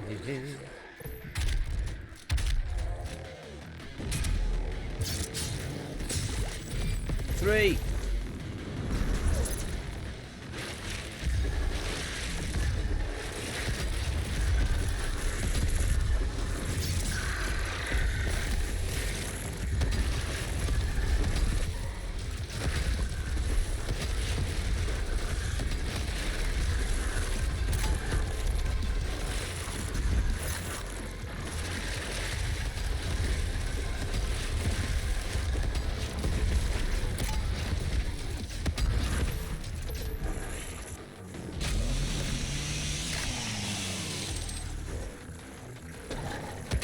Oh shit.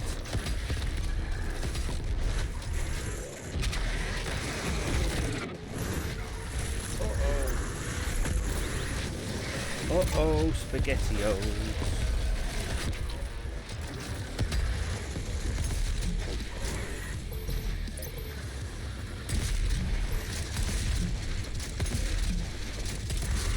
Come here, you slithering little shit.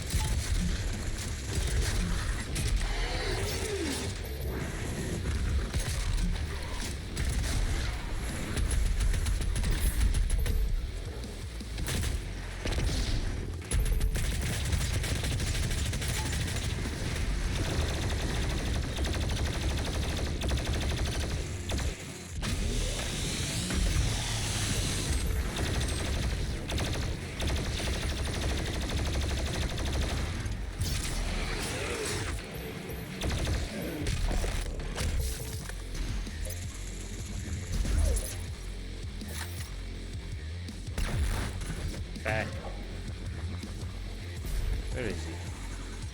Where are you?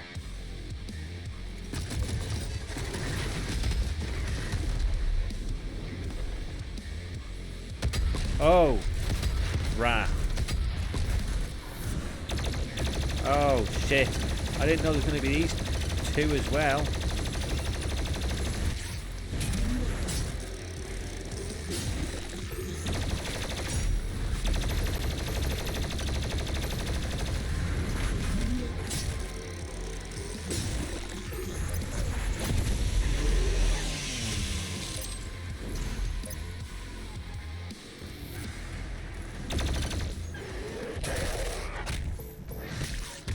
Whoa.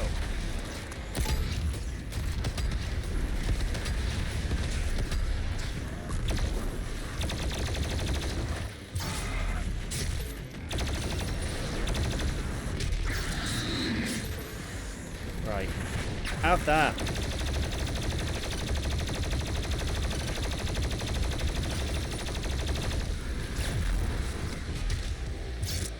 In the head, in the head, in the head, in the eye.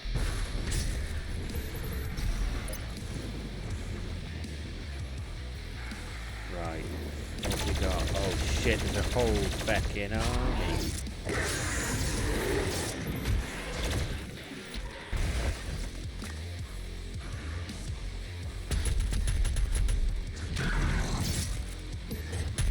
Come here, turkey neck.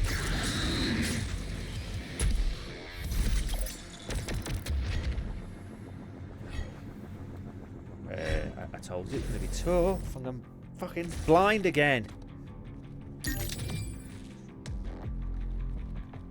I told you that was going to be an hard one. Fucking hell. Only thing is, we come out of there full health, full armour, and we got quite a bit of ammo.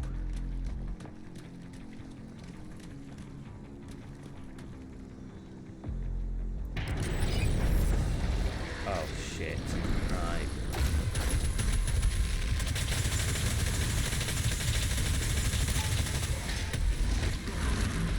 You know what you say, no rest for the wicked.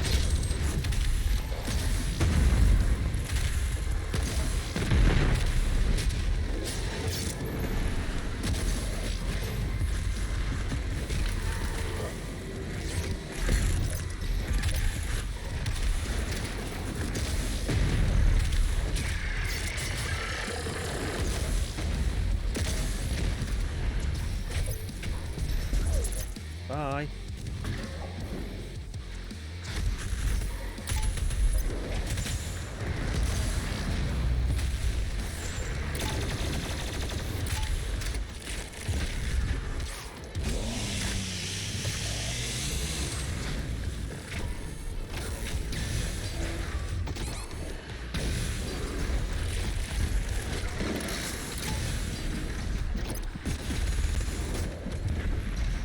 Oh yes, thank you.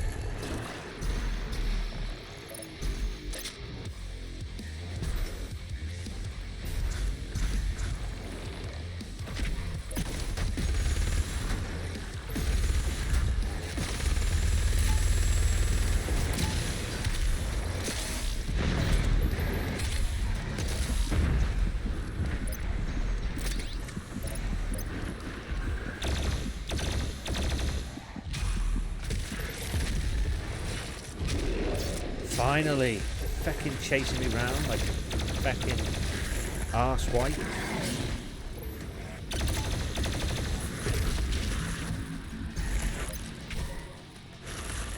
I'm low on ammo.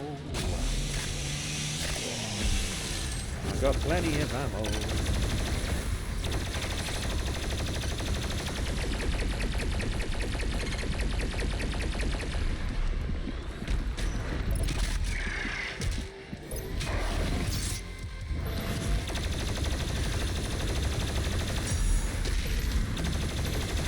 Why'd they all turn fucking red?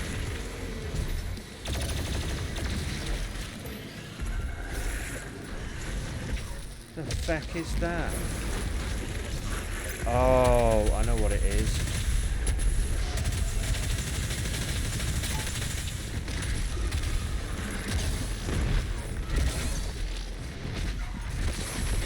Oh no.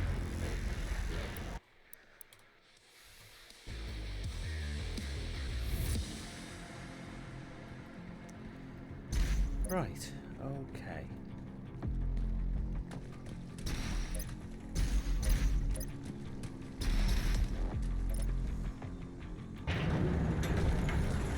And we're off again.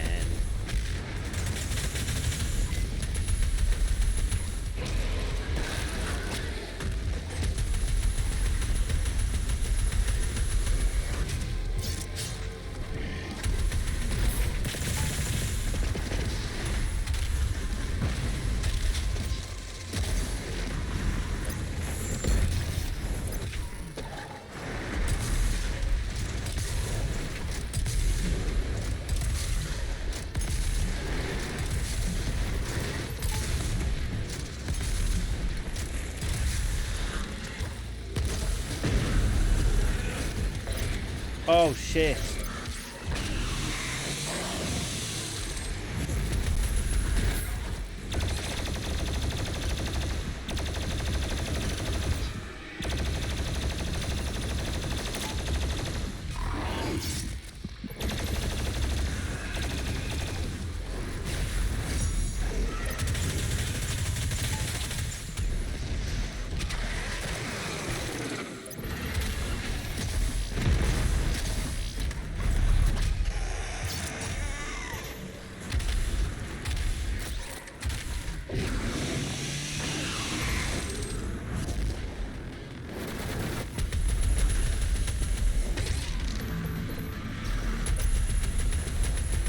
Oh.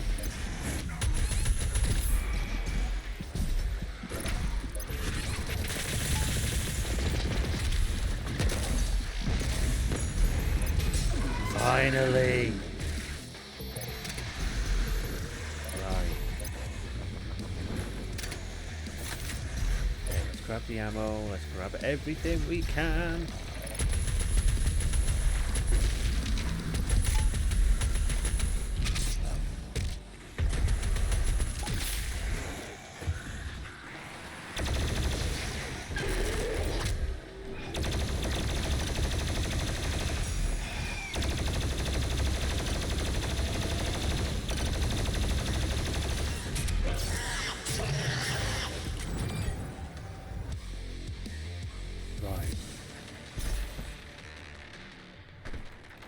We did it. We actually did it. Right.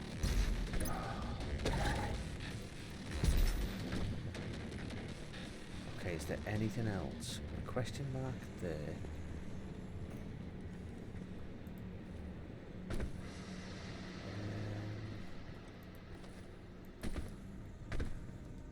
Where's the map?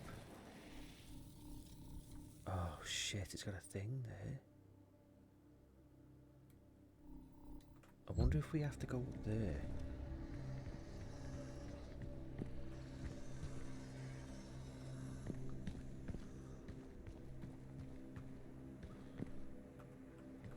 Yeah, we did. Oh Jesus, what the hell? There's a golden skull with the... It looks like a golden demon skull with our mark on it. Oh no.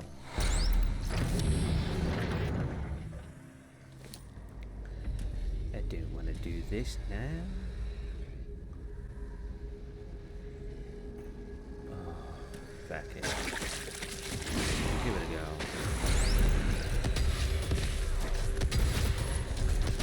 Oh, it's one of them.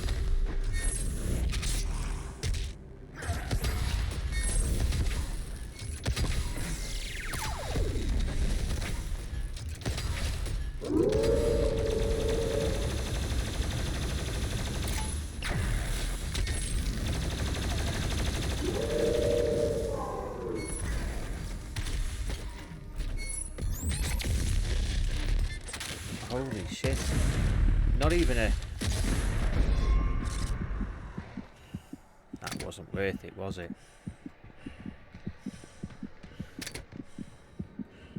You know what? That can go and fuck itself. I ain't doing it. It's just not worth it.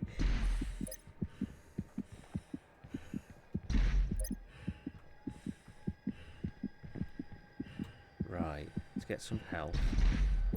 As soon as we see a demon, let's chop him into little bits.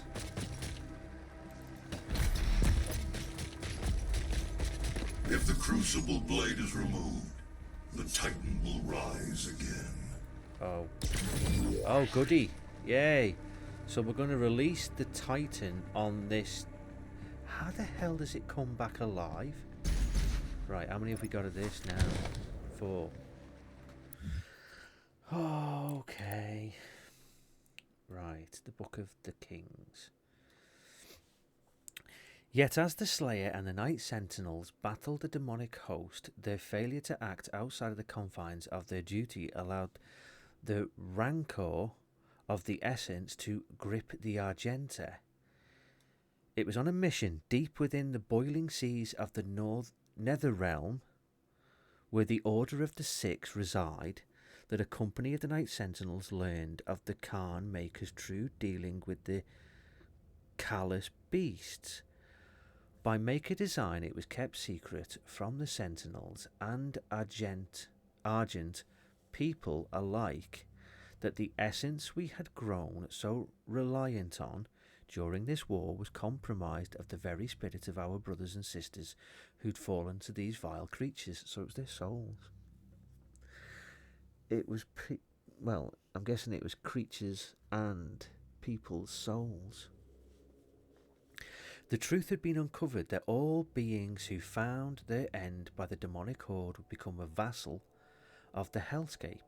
Their flesh in time twisted into very demons we fight. Their souls extracted to create the essence that powers the world and ours. The victims were the enemy, and the enemy would become us. The soldiers stood in awe at the base of the factory dedicated to such action, a place where the bodies of the slain were sorted and processed, tortured, for the mill to have their souls extracted through sinister magic. Enormous vats of pain and suffering, ethereal energy. The haunting sounds of lost souls awash in an eternity of servitude transformed into energy to power our struggle against the dark realm and its malice. But worse than that, this grim reality was the discovery of the machinery which used to enact the vile process our fallen had been subject to, for it was not by hoof and claw that this was blasphemous technology had come to pass, but by the hand of the Argenta, guided by the Mother's God's desire. We had fallen deep within the grasp of the enemy. What we had fought against would not reveal itself to be true, as without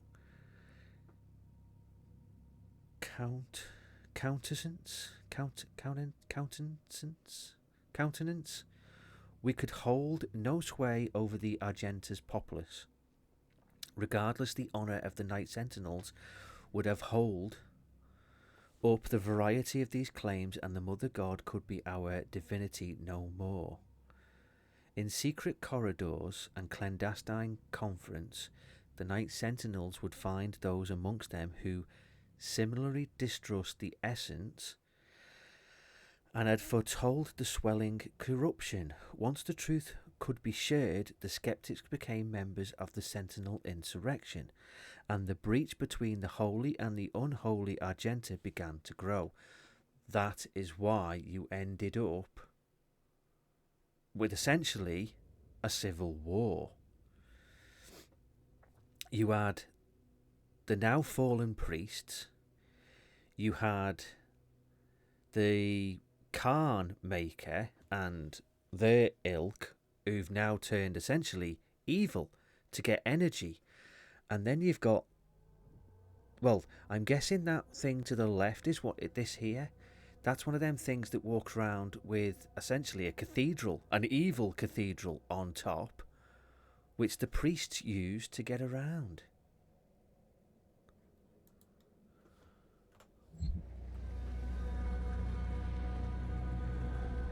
So it would seem that hell started it,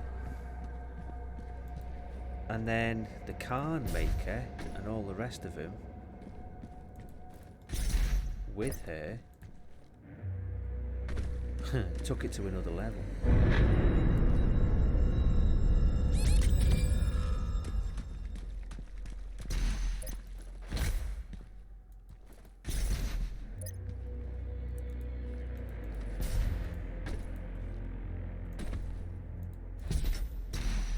How the hell do we get up to it then?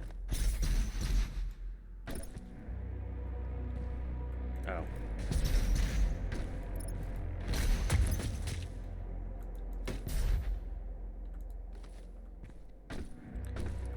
Okay, so as soon as we take that out,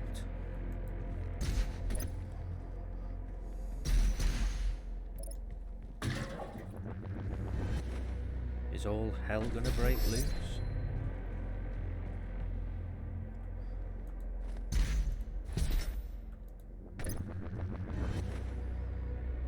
I'll take it we're gonna go through there.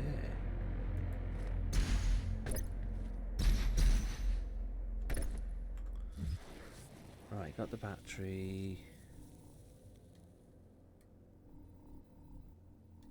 Right, okay.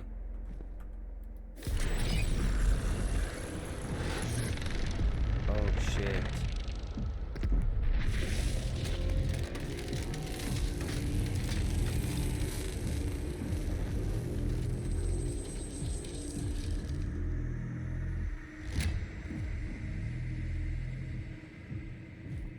So if we've just... Your vault should contain what you need. Oh.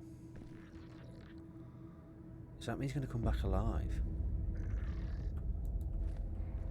Oh, brilliant.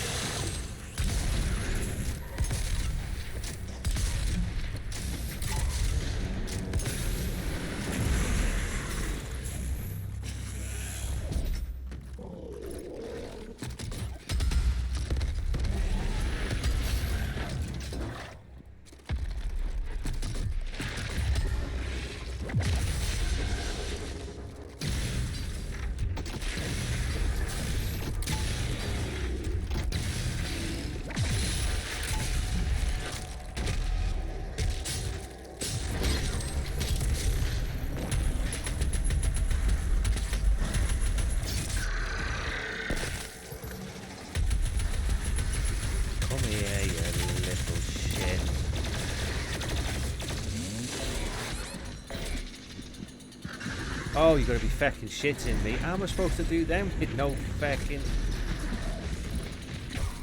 Ow.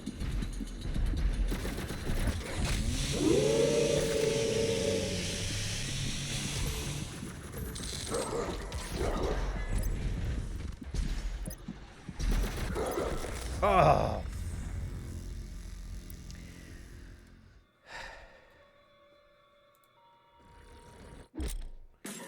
Right, today's the Marauder. Shoot him with the super shotgun or the ballista when his eyes flash green. Yeah, okay.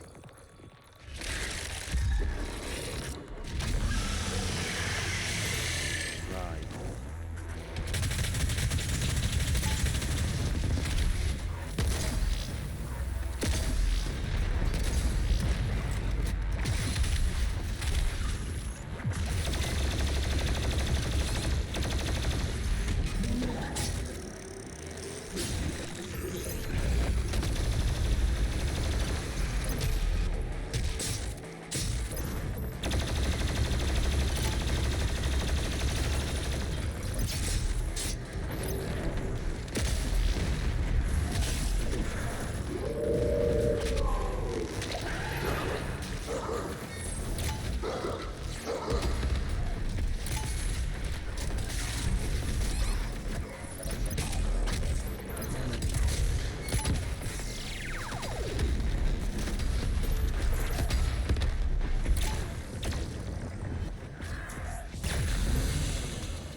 No, I didn't want to do that. I wanted to do that.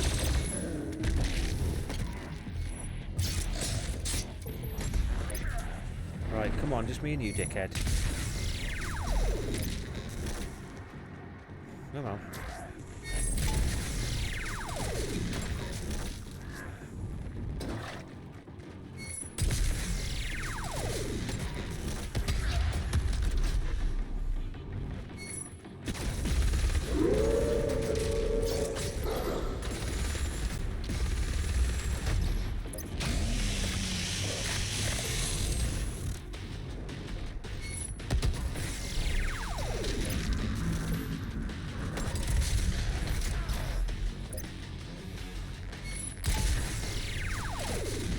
Right, have that.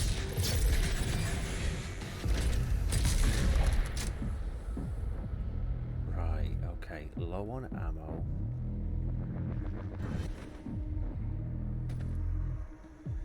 So, we got one charge of chainsaw.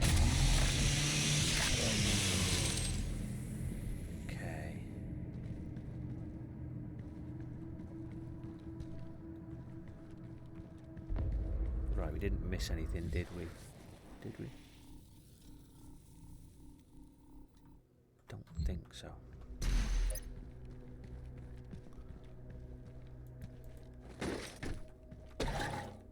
The world of Argent has fallen. Divided, the demonic energy flows now to the south, and the society you once knew has been replaced by a corrupted world under Maker rule.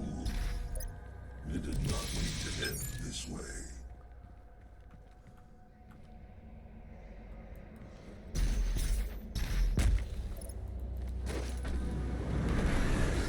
Oh, brilliant.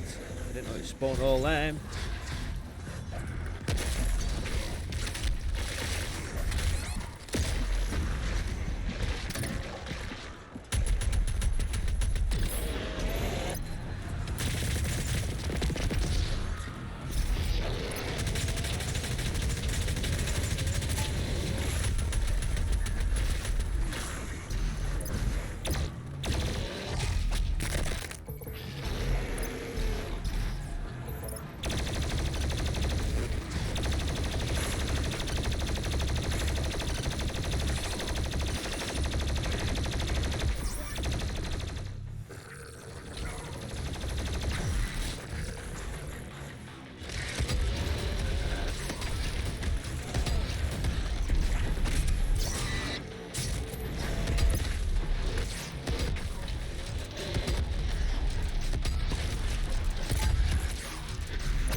Right, this has kind of took it up a notch.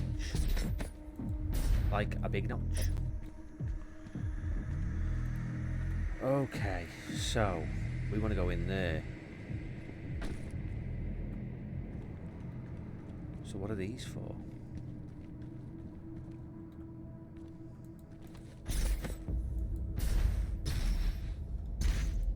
Well, it's obviously not for that. I think the easiest thing to do is just jump from here.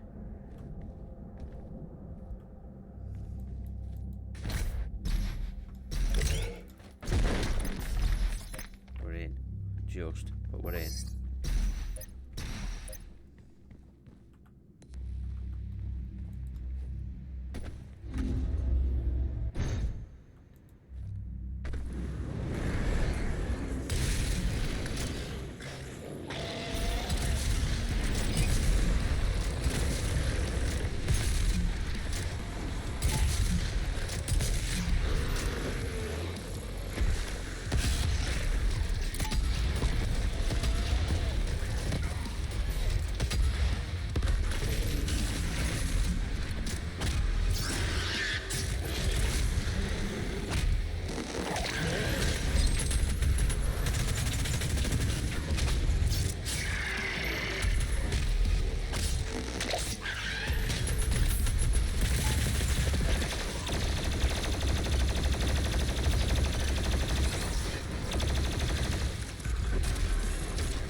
I was going to say there must be more, but there's not.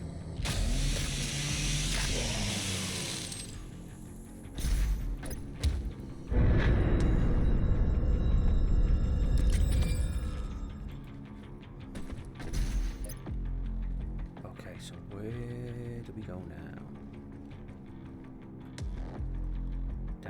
Down there? Okay, we're there. Oh, there's a book and something else below us.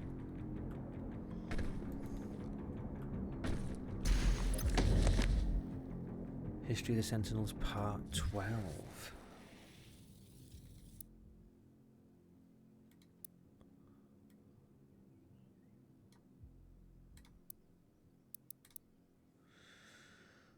Okay, translation from the Book of Kings. The truth could not be denied. The unholy spires raised in the barren lands functioned by blessing of maker machinery. The Khan had betrayed Argent D'Nur and had made concert with the demons to harvest their essence. In return, granting them access to all the worlds under her influence. Oh shit, she literally made a deal with the devil. A symbiotic relationship had formed, and a darkness now had been balanced by a light. For where there was heaven, so there would be hell. The followers would be granted passage to Urdak, and the sinners would fall into the fiery pits of the Dark Realm.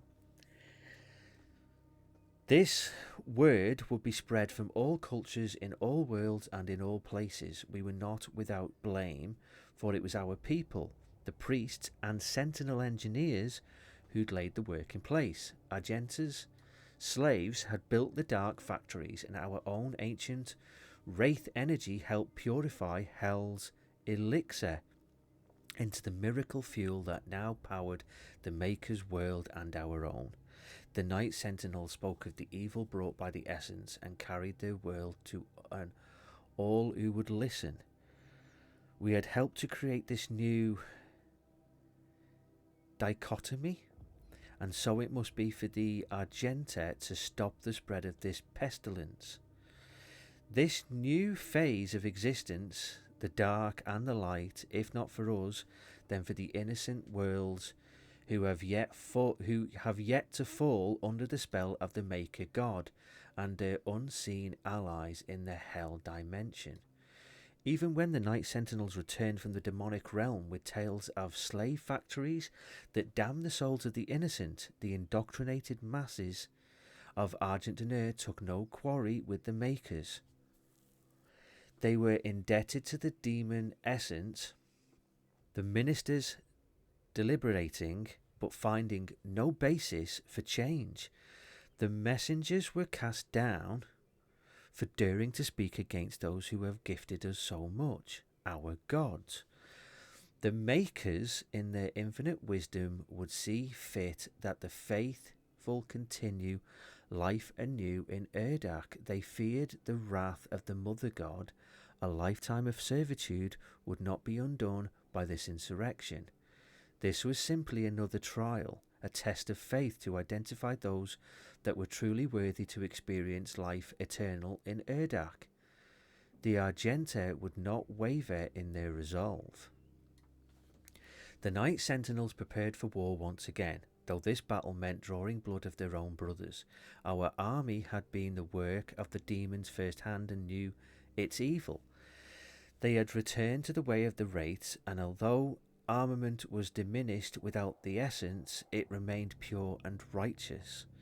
A division amongst the Argenta had occurred, one side standing in opposition to the doctrine of the Makers, the other locked in belief. The ascended empire was compromised of the faithful and the misled, wielding the desecrated energies of hell, the power of the Makers and the marauders who sided with the Khan. The Night Sentinels were bolstered by the free people of Argenta and the mightiest of all killers, the Slayer himself. Plans and tactics were drawn. The Sentinels would close the Argenta Argent energy factories in Nekravol, that which fed the world of Urdak directly with its supply of fresh essence. They would stop the flow. The slumbering wraiths would wake from their sleep and give Argent D'Nur courage.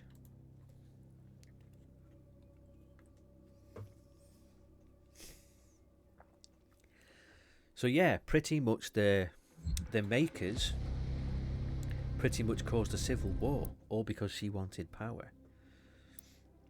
And it tainted the priest because they wanted power.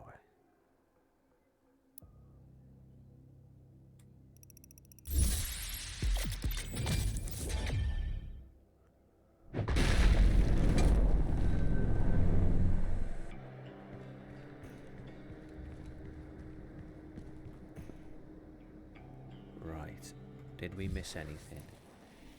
No. Okay. Over we go.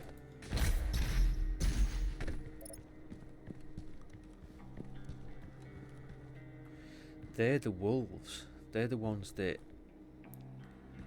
it would seem they took and they tortured him. Hold on a minute. Why have I got this down here?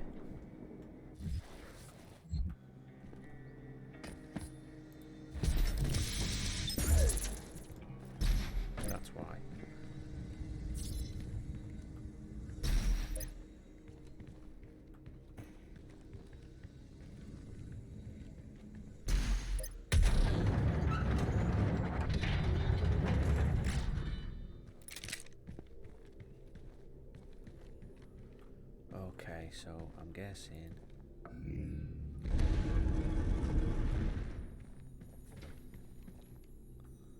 Okay, so hold on a minute. That lifted. Oh.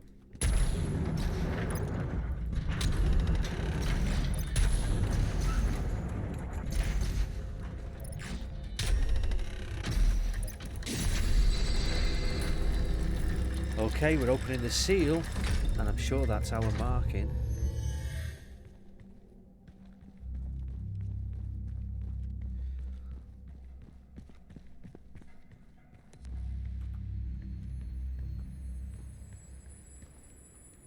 There's that giant sword that we got.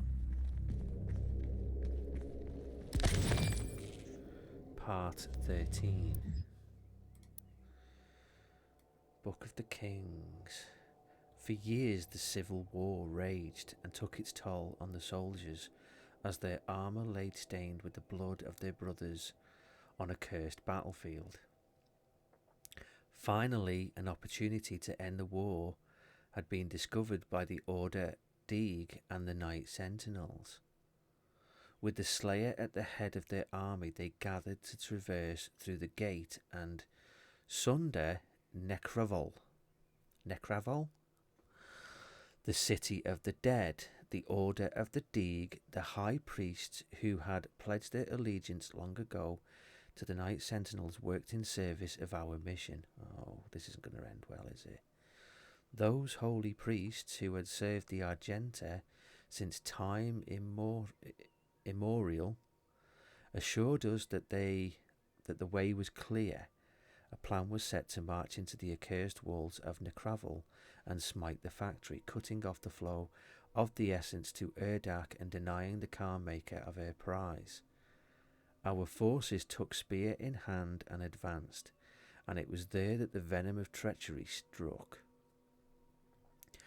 Upon entry through the Hell Portal, the Night Sentinels were scattered to the winds of unplanned chaos. Our warriors were separated, our ranks split, as the gates twisted and hurled them across the unholy realm. Some of our warriors appeared near to gates that they had walked before, but found that the vile priests had barred the way back. Then the trap was sprung, and each lone Argenta found himself set upon by bloodthirsty magnitudes of demonic beasts. Let it be known that it was not the priests alone who failed the northern armies, but one of the Sentinels' own. Hell found his weakness and exploited it to the demise of Argent Denor. If not for the betrayer's stroke of madness, the Wraith's power would still be our own, and the Sentinel flag would still rise above Argent Denor to this day. Yeah, the three priests turned, but they also had it where the betrayer, the one that we've seen in the pits of, I can't remember where it was, it might have even been this planet, but obviously he betrayed them after they used his child to create the icon of sin, and I think Hell promised him that they would bring his kid back, his lad back. So he betrayed the Sentinels, which is why he's banished.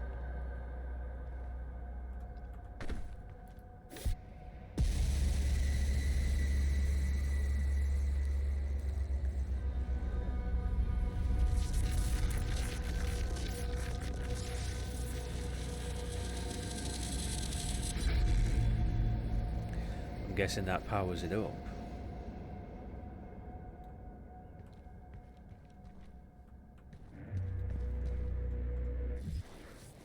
Right, we've not missed anything, have we?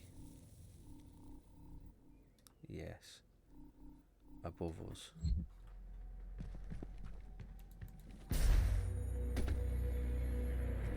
How the hell did you get above us?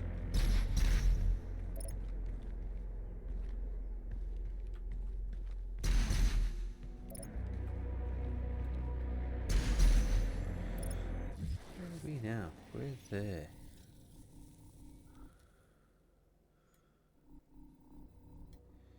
something over there. And there's something above us. What the hell is that head?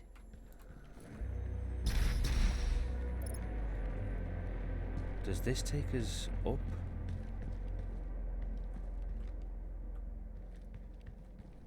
Yeah, okay. We can get the one above us. Holy shit. Right. There is something up there. You can see the crack in the wall.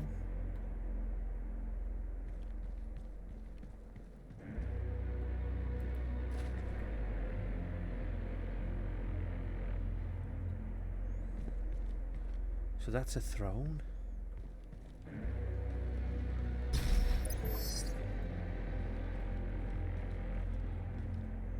I can see down there.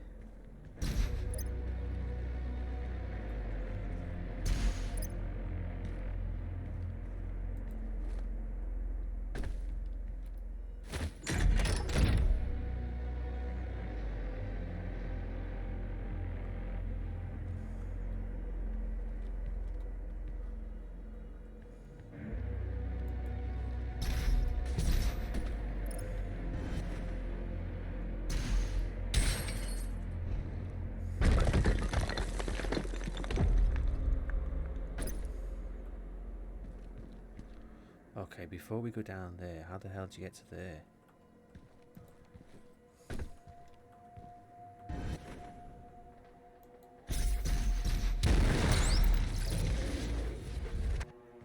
Well, I didn't go through, but I opened the hole.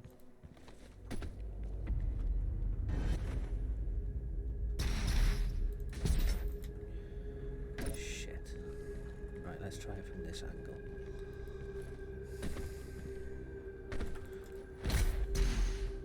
Let's try it from this angle.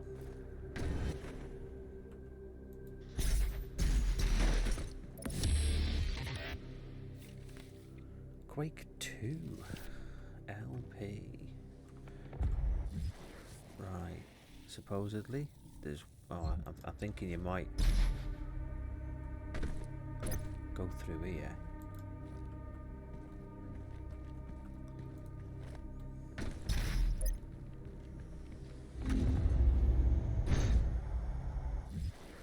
It's over here. Right.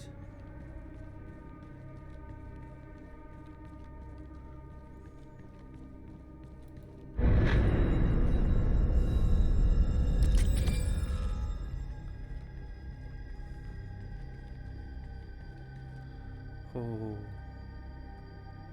Did we just jump? Holy shit.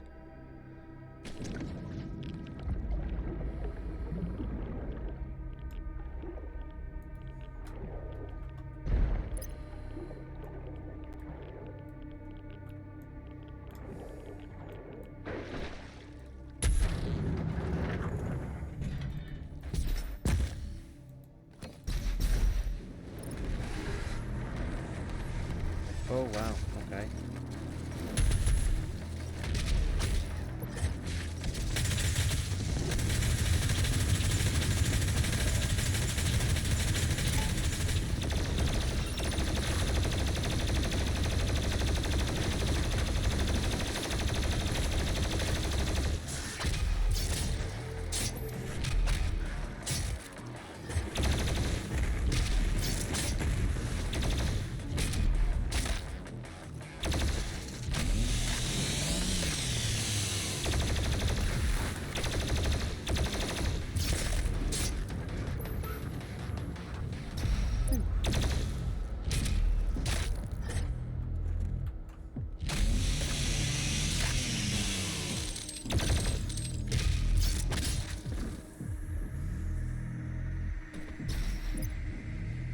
Anything hidden down here?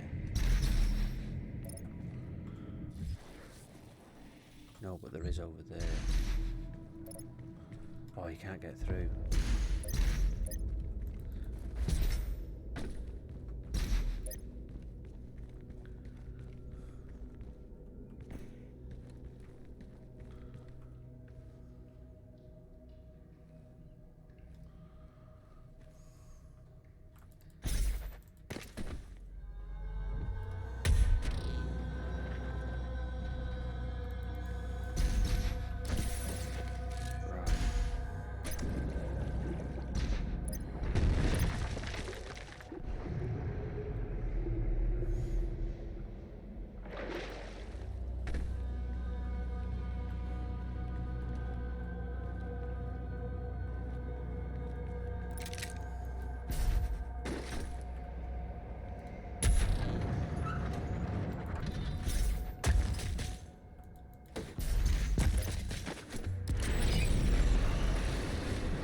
goody.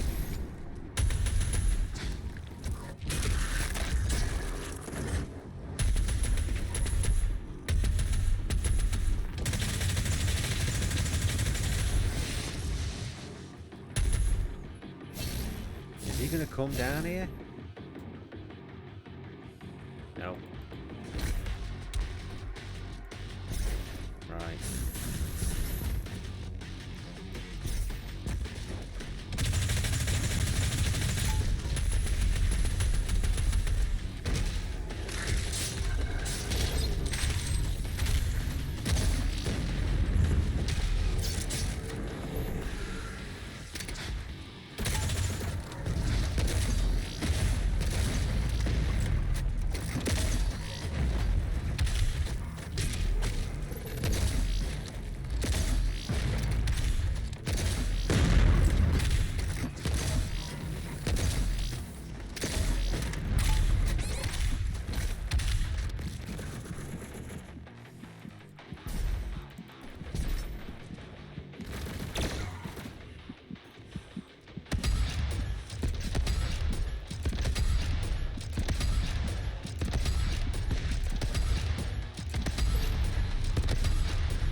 Might get it.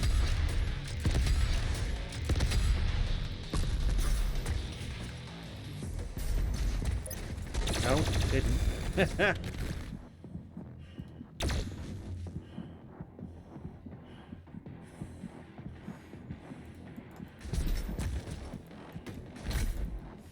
Shit.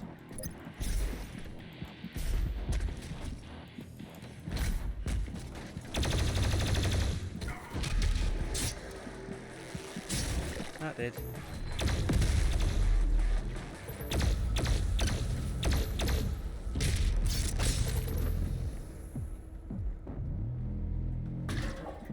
Right.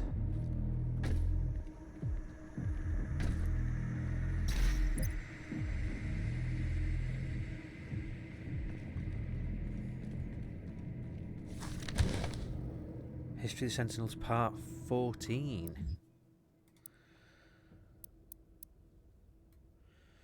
Okay, Book of the Kings. Scattered in hell, abandoned by their clergy and reinforcements, the Sentinels proved their worth in what would be their final war with the forces of all evil. Unrelenting power in the faces of certain death, the Sentinels crushed hundreds of demons and skewered titans. When the Atlands held no more fuel, and the Sentinels took to the ground and fought the swarms on land, all of hell knew of the betrayal. For it was without question that the makers and the priests who had sowed the seeds of deceit long before the brave warriors passed through the gate. What hell saw that day was a beating heart of the free people of Argent Dunur. They did not flinch in the face of their own certain death.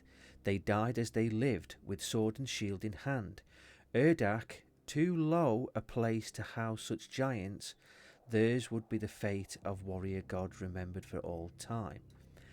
Lord Sash, the stalwart banner sergeant, was found with his war standard pierced to the throat of a great beast, his body surrounded by the corpses of enemies. Roan the mighty, the light faded from his eyes, had eviscerated such a multitude that their entrails clung to the black rocks like vines. Gore, relentless until the... Gore, G-O-R, relentless until the end, had broken his blade on the backs of his foes, and by the time he fell, he had slain another 200 with his hands alone. The priests believe the Sentinels all slain, but we are a gente born to overcome. Rumours deemed heretical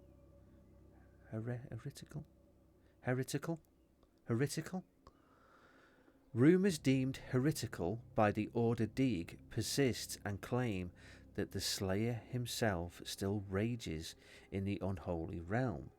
None who live can know. For the future of Argent D'Nor has been bent and twisted by the perverted visions of the essence drinkers. Never again will the light of the wraiths illuminate our world. All has fallen. If the Slayer does live, let him carry our vengeance forward. If he persists, let him wreak violence on those who have wronged us. May the blood of his sword never dry. May his war never end until the guilty have been punished, and may this evil never again spread its shadow over another world.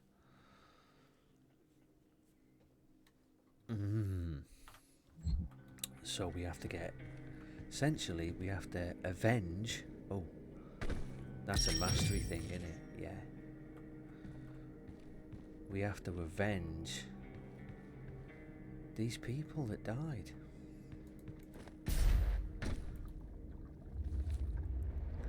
Do you have to dip it in?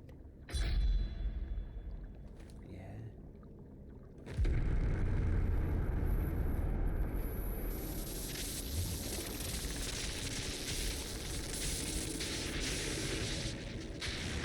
I have the power. Iman.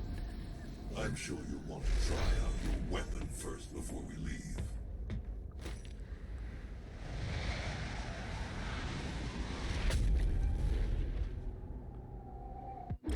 Okay. The Crucible is a melee weapon of extraordinary power. Press to unleash and then press to cleave demons. Each demon costs 1 pip.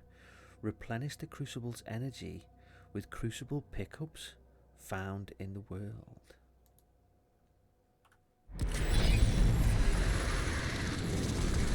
Okay, I don't really want to use it on the...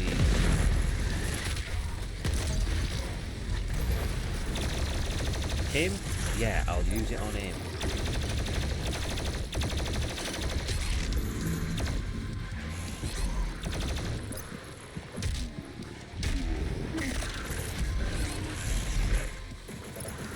Hold on a minute, there's feckin' loads of them.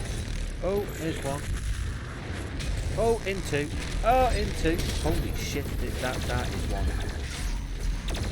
Hell of a sword. There's loads of them.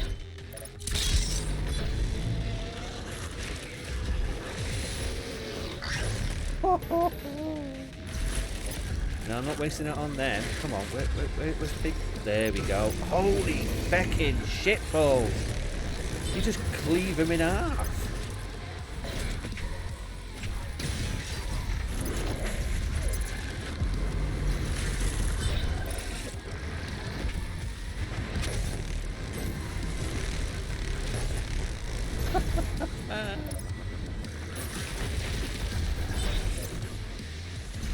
Oh, you're going down, mate. You are going down. You are going down to Chinatown. Feckin' arse, right? And you.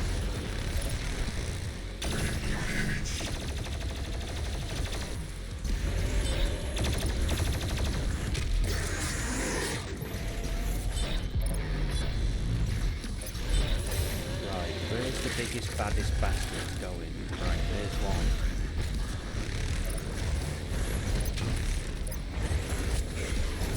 Two. Come on. No, didn't want that one.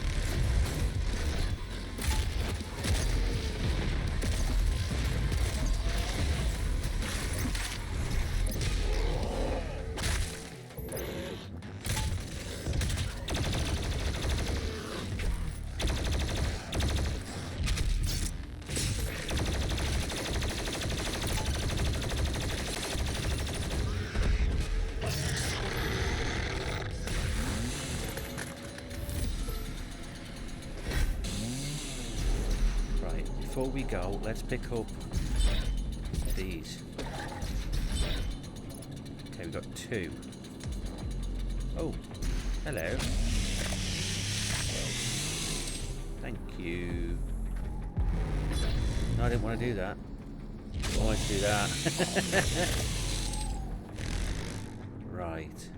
Okay. We haven't missed any, have we? No. Right. We have got everything. Right. Back to the ship, I think. Oh, one away from the combat. What was the challenges? Oh, it's the ice bomb shit. I forgot about the ice bomb shit. Oh well. That took it up a notch. That was a lot more difficult than what it's been normally, so feck knows what it's going to be like in the next video. But until then, I'm going to call it a night. So, thank you for watching. I hope you've enjoyed the video. If you have, do me a favour. Give us a thumbs up. And I'd really appreciate it if you consider subscribing. Take care everyone, and I'll see you in the next Nightmare video.